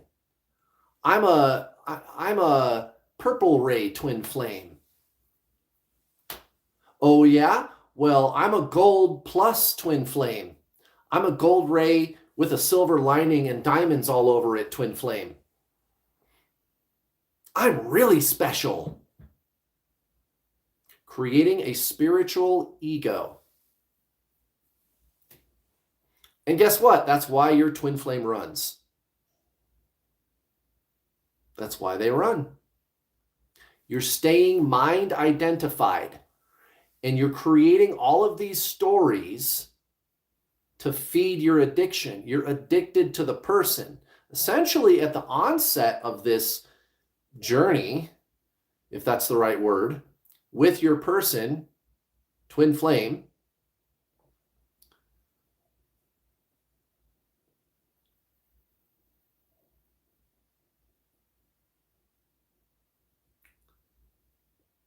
you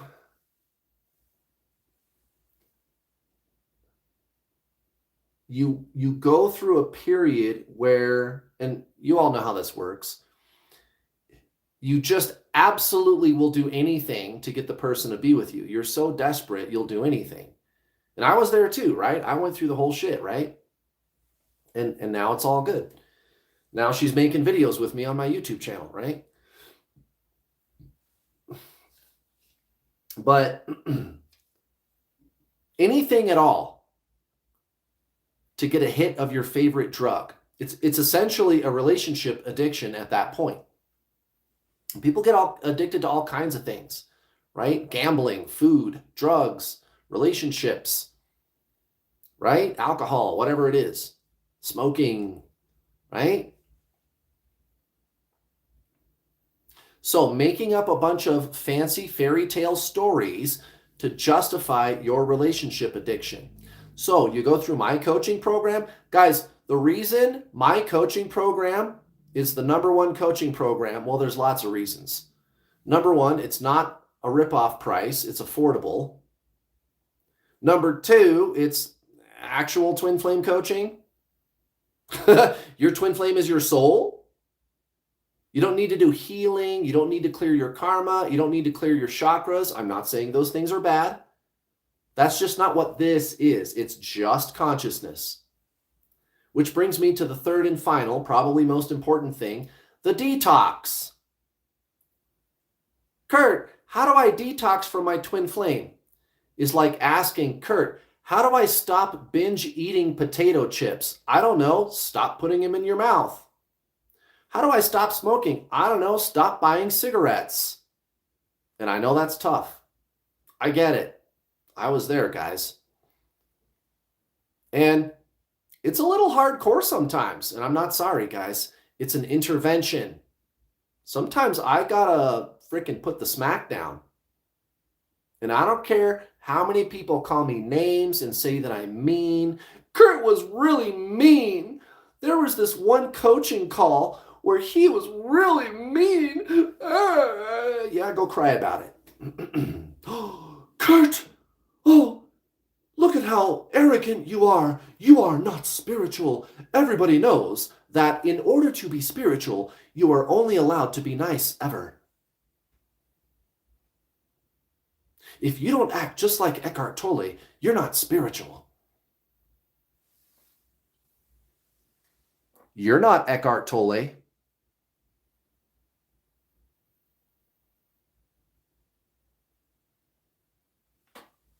So don't even give me that snowflake bullshit.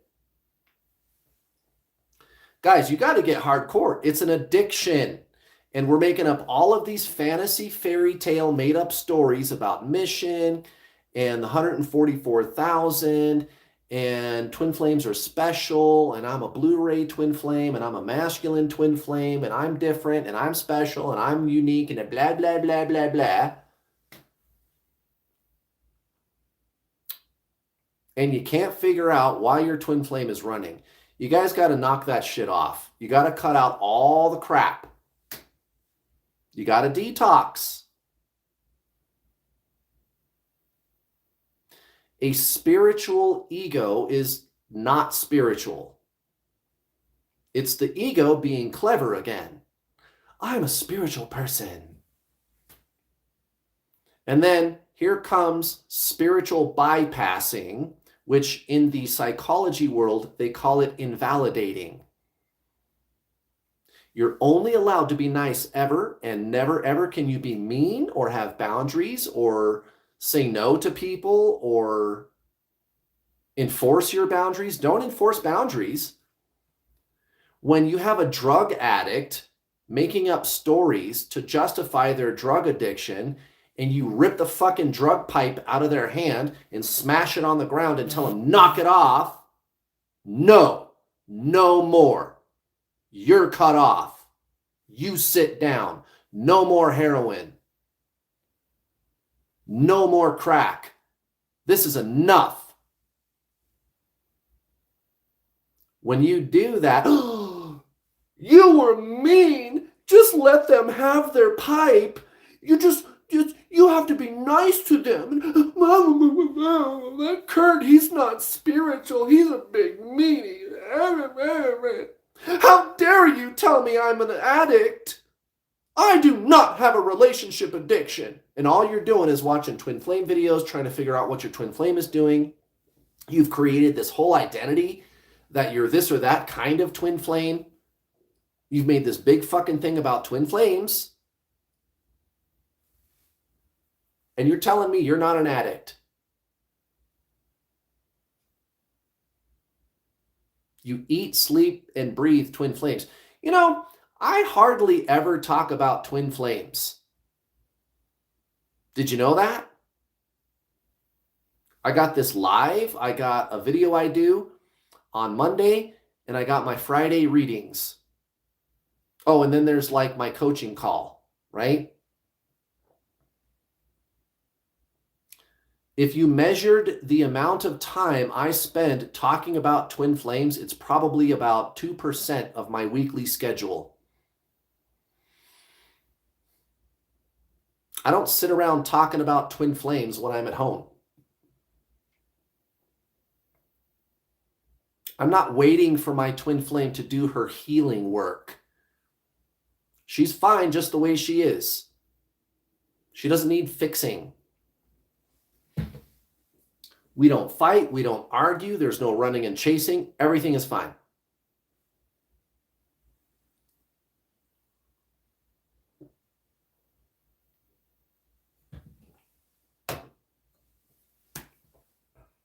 Why? Because I let go of all that garbage. The twin flame ideology. It's such a waste of time. And it's ego. Now, the ego serves a purpose.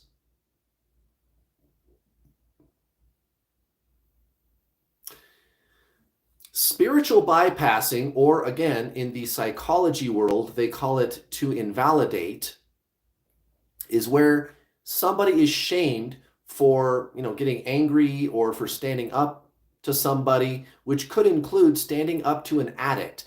Have you guys ever looked into what an intervention is like? Well, we'll get to that in a second, but first, let me finish this point.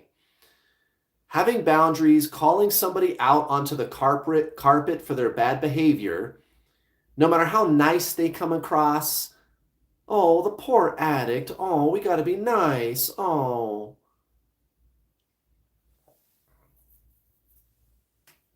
Right? And then you get frustrated, or you set a boundary, or you say no. You slap the crack pipe out of their hand.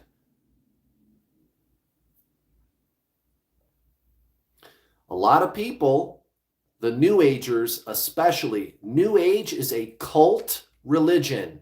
New Age is a cult religion. And they're going to try to tell you that you're bad if you get mad or sad and you're a failure and you're not allowed to do that. And then they turn around and they tell you that you got to have boundaries and you got to cut toxic people out of your life. And it's like, wait, which is it? Right, it's gaslighting. That's gaslighting. One soul, thank you. And you're very welcome. It's my pleasure.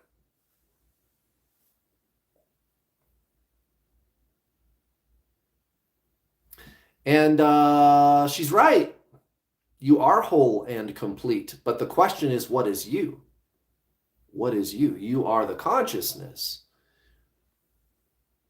I have a saying in my Introduction to the Journey program.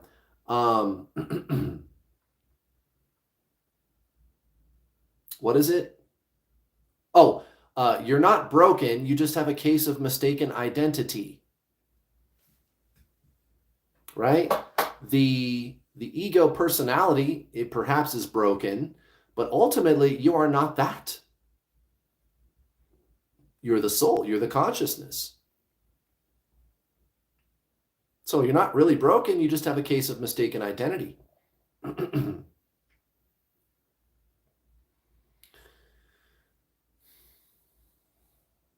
So there's this twin flame ideology of mission and healing and the 144,000 and we're all going to save the world and twin flames are special and holier than thou and it's this big fucking flashy thing that we're doing and a yada yada, all this amazing, it's a big revolution.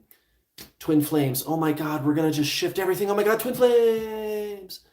And again, not only is none of that true, that's all toxic ideology. That's a spiritual ego, which again is not spiritual, but also it's going to keep you stuck in ego.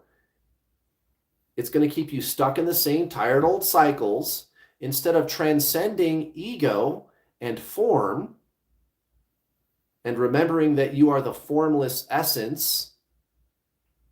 You're doubling down on it.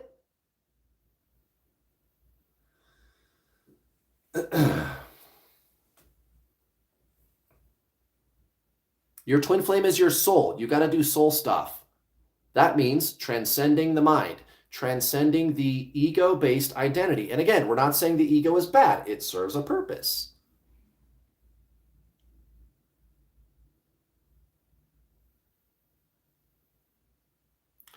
Also, the idea that there's going to be a big switch flip or God's going to come down from the sky and fix everything, not going to happen, guys. Not going to happen. We already talked about that at the beginning of this live stream. Change is slow. New Earth is going to happen in little baby steps. It could be 100, 200, 300 years before there is an end, a permanent end to war and poverty, for example. Now, it has gotten a lot better, believe it or not. That's another lie that the system tells you, is that there's more war and famine and chaos and crime. And actually, if you look at the last 150 years, it's gone down a lot. They just cover it a lot more. We've never had 24/7 TV news and social media before. And what does the news always focus on? Negative things. Why? Because they want you to watch more of their fucking commercials so they can make some money. And there's nothing wrong with making money, but the way they're doing it, I don't think it's ethical. Now, let's talk about an intervention. Interventions are nasty. The whole snowflakey, new agey, spiritual bypassing way of doing things is called toxic positivity. We're only allowed to be nice ever. And then again, they do a flip and they go, but you got to have boundaries.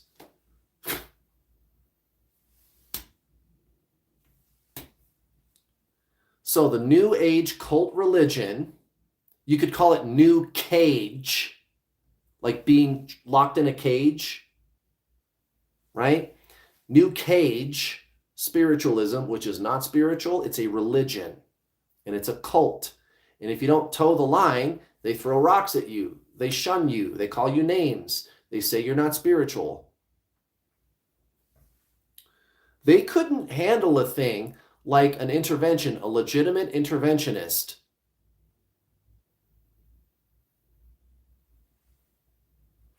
I've learned about intervention is really like. All you got to do is go on YouTube and listen to one of them talk for a minute. They're not nice, guys. You get everybody together that the drug addict knows. And I mean fucking everybody that they've ever known, from every job they've ever had, every friend, everybody. You can't leave anybody out. Can you imagine walking into a room and every single fucking buddy you've ever met in your life is in that room? You walk in and you're like, whoa, what's going on here? What are you guys doing here? Is this a party? Or no, sit down. We need to talk. And the interventionist even will tell a family member, if the drug addict tries to leave, you can physically grab them and stop them if you want. I can't tell you to do that, but it does happen. And you're a family member. So, it's like your brother or your dad or something. Yeah, block the door and stop them from leaving and make them sit there and listen to you. Because here's the thing, an addict doesn't think they have a problem. Just like some of my most stubborn twin flame students. They don't think they have a problem. And they just love talking about how special they are and how much they're a twin flame all day long.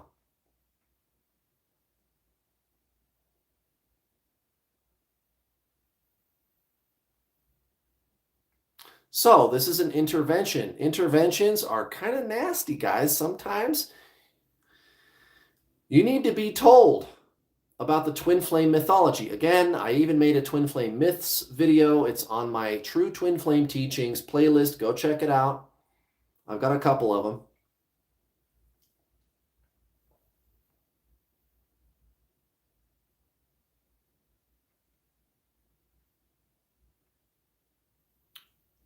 And Barbara, you're right. They have to be ready, but that's kind of the idea of an intervention, is it leaves such an impression on the addict. And the thing is, it's coming from a place of love. Everybody else can see that the drug addict is going through the same cycles and that they are suffering. But again, the addict doesn't think there's anything wrong. Brian Jones, the original bass player for the Rolling Stones, he once told Paul McCartney that heroin is a fine habit to have. Doing heroin is a good habit to have. It's not a problem as long as you got the money to pay for it.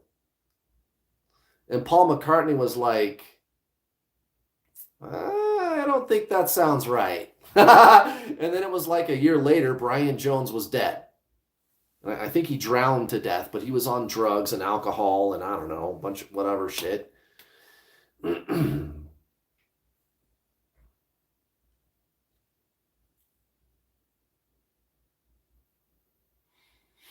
Yes, twin flames are real.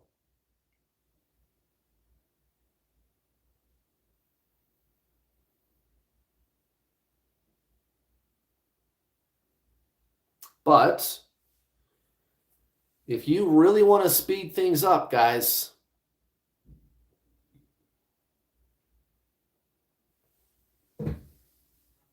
you got to do the detox first. Just sign up for my program. It's not expensive, guys.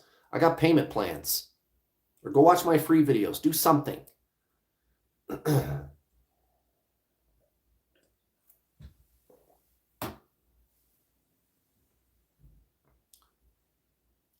To have a spiritual identity defeats the whole purpose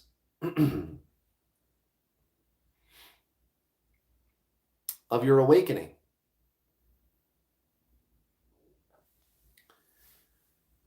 The ego is called separation consciousness.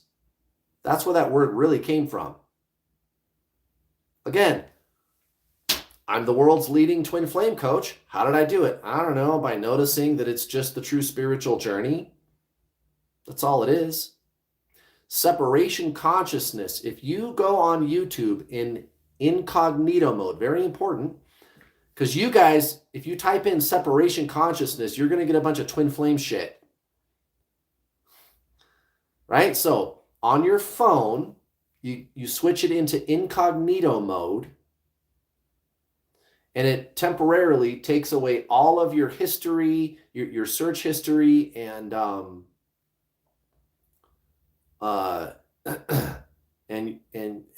your watch history and everything. Like you're starting brand new, basically, incognito mode, and just type in separation consciousness.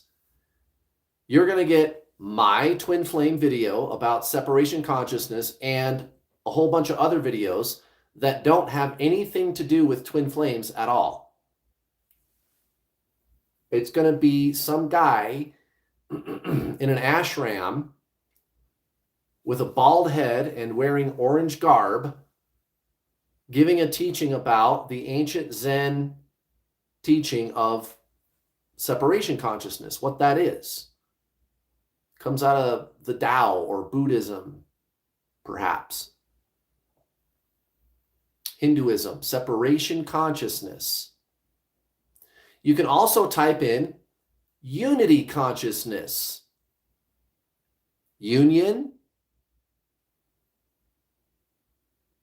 You could also type in spiritual detaching.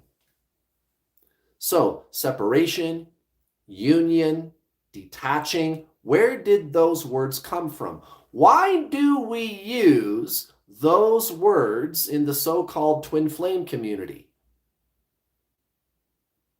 Why does it have to be separation or union? Did you ever wonder about that?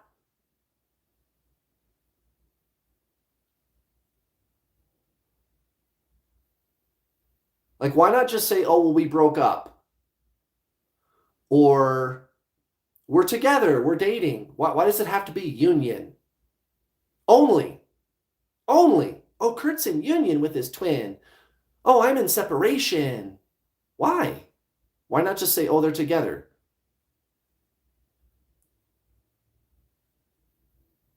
And I got to reach inner union first. You ever heard that one? Which is a little bit closer to the truth. Why do we use those words and detaching? Well, yes, union does sound more spiritual, but the true reason that we use the word union is because it comes from ancient Zen spiritualism. It has got nothing to do with twin flames at all. Separation consciousness, unity consciousness, union, detaching. The mind, remember, spiritualism 101, that's all this is, guys. No healing, no balancing your inner feminine and masculine. Healing and balancing happen organically when you transcend separation consciousness and enter unity consciousness. Transcendentalism, transcending, which is remembering who you really are. You are consciousness, body, mind, soul. This is spiritualism 101. The mind is thought, emotion, metaphysical energy, and it works on duality. Yin, yang, past, future. I like it, I don't like it. Divine feminine, divine masculine. Positive, negative, past, future. I feel good, I feel bad. Thought, concept, emotion, metaphysical energy. That's the mind. And then the soul, non-duality, not yin and yang. It's the one. Consciousness, the soul, it's one. It's the oneness, right? You kind of hear these two concepts out of spiritualism. The yin and yang, alpha, omega, duality, and non-duality. The one, the monad, the great I am, right? That's the soul, consciousness, non-duality.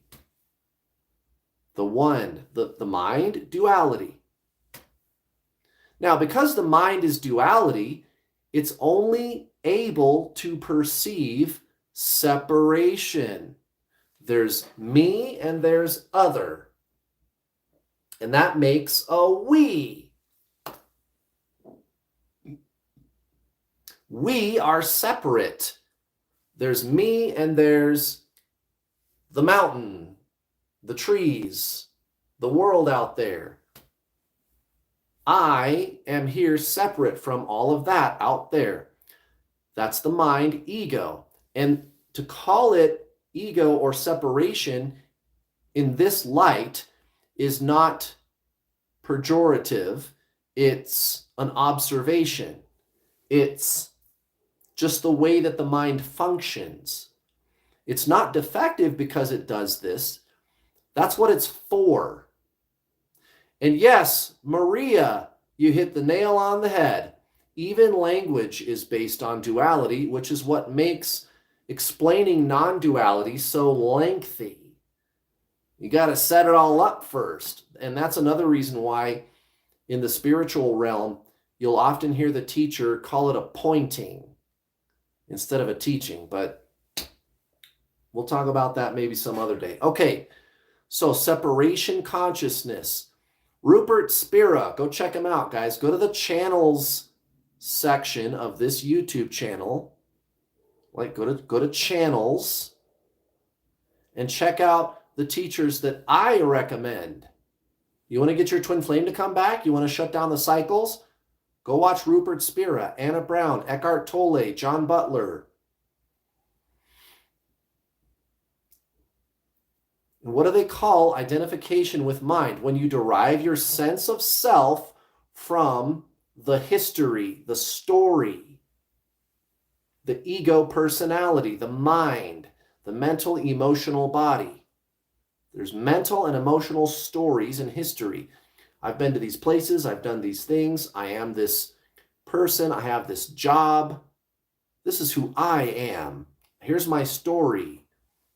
It's the mental, thought-based, conceptual sense of self, and emotional too. And they call it the separate self. Separation consciousness. That's what it's for, the mind. It is only able to perceive me and other because it's duality. That's what it's for. It's the mind. Okay. Unity consciousness, the soul. Union. And I've had these experiences. My students have had these experiences. Buddha, Jesus, Krishna, the Dalai Lama, right? Yogananda, Rupert Spira, Ram Dass, on and on and on and on. Of feeling connected to everything. You're at one with everything. Unity consciousness, the soul. There's no separation. It's unity. And guess who you share the same soul with? Your twin flame. Now you know what union is. And by the way, when you transcend the separation consciousness of the personality and enter unity consciousness, you naturally, organically, and automatically detach. It is not you who is attached, it is the mind. And when you remember who you are, that just happens automatically. You don't try to get there. You can't acquire, you can't achieve unity consciousness. Even if we use words and explain it in that way, and this has a lot to do with what Maria was just saying, with how because words are based in duality, it's hard to explain this stuff. So when we say in a conventional sense, we say, okay, you got to enter unity consciousness. But for that to happen, we have to talk about how it's not actually entering unity consciousness. But still, it's just a figure of speech. When you go, oh, I'm entering unity consciousness. Well, yeah, it's just a figure of speech. But for you to really get how that works, I have to go beyond the language barrier. Again, words are based in duality. Unity consciousness is non-duality. It's uniformity. It's union. Unity consciousness. So you're not entering unity consciousness. You're remembering that you already are. You already are union. You literally are union right now. You are your twin flame right now. It is the ego and its control structures that make you forget who you really are. This is a remembrance. And by the way, everything that I just broke down, the twin flame lingo notwithstanding, is right out of the Tao.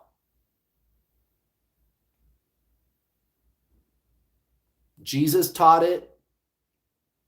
The Buddha, Krishna, all of the great spiritual teachers.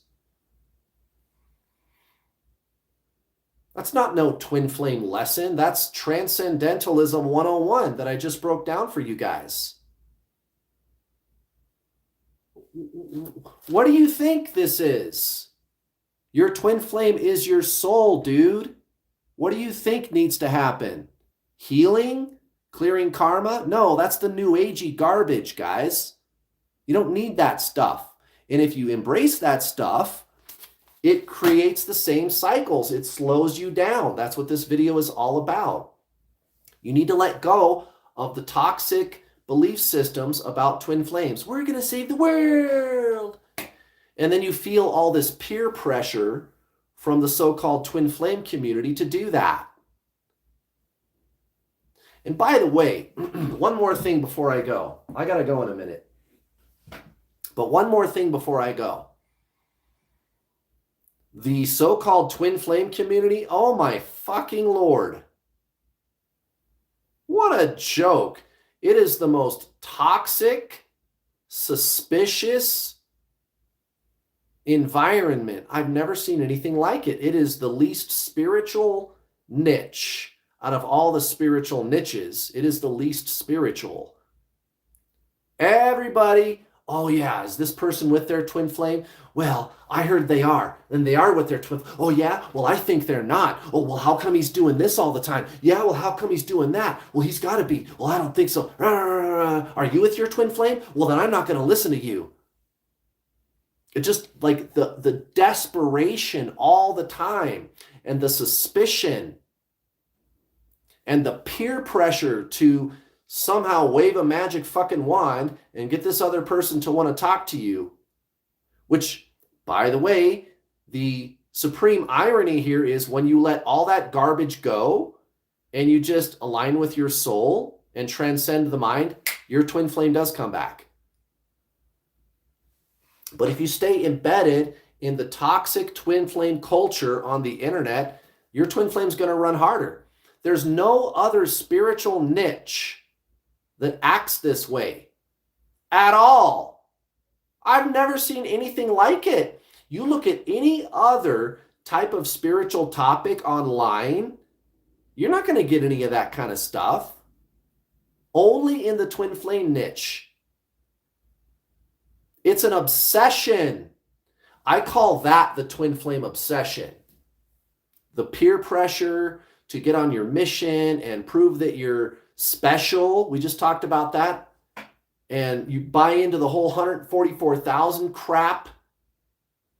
And we're going to change the world. Twin flames, oh my God. It's the biggest ego I've ever seen in my life. And they insist that they are spiritual. They wouldn't know spiritual if it slapped them across the face. You want to know who's spiritual? I'm spiritual. And you can be too.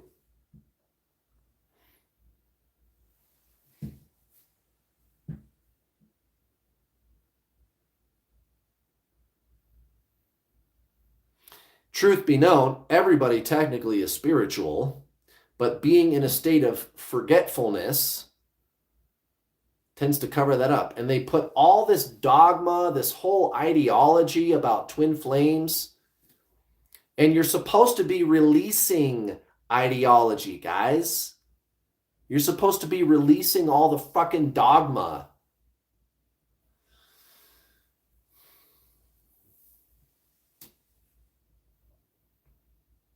Just walk away from that crap, guys. All the suspicion, the negativity, the judgment. And I'm not being judgmental. Some people might look at what I'm saying right now and think, oh, Kurt's being very judgmental.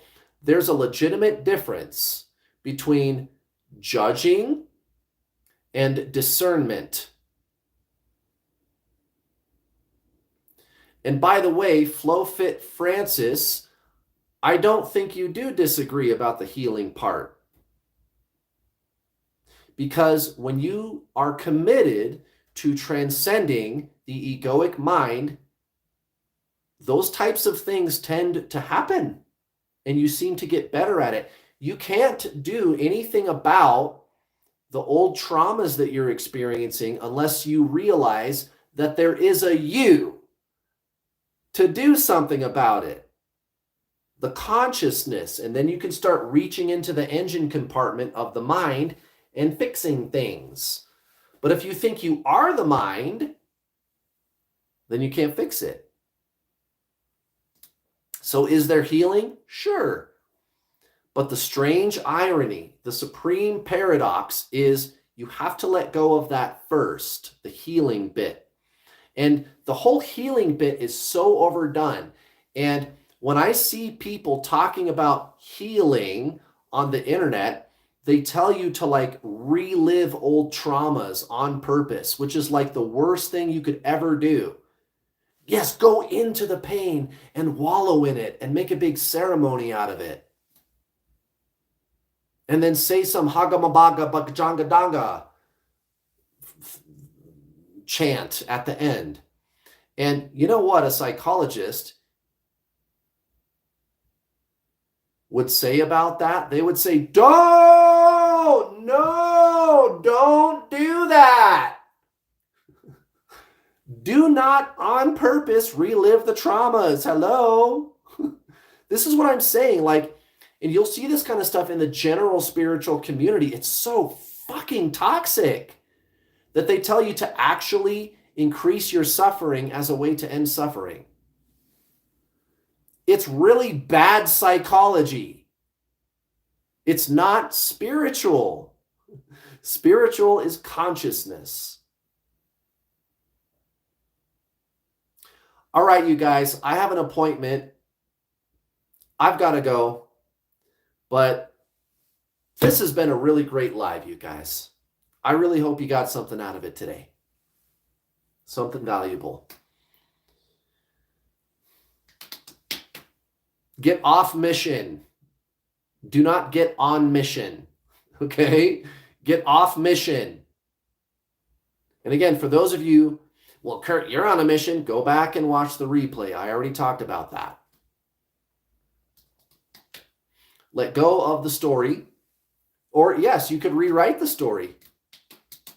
Right? I am consciousness. I am free. I can create anything I want. I'm a creator. I'm powerful. I'm unlimited. I'm eternal. I've lived forever. That's what this is all about, guys. If you focus on that instead of the person, they're going to come back, guys. It's very simple. You don't need to do anything about the person. That's what's so beautiful about this. It's all about consciousness. That's all this is. Ancient Zen spiritualism. All right, you guys, I got to go. I love you guys so gosh darn much. I really do. I'm having so much fun doing this. I'll be back next Wednesday. I love you guys. See ya. Bye.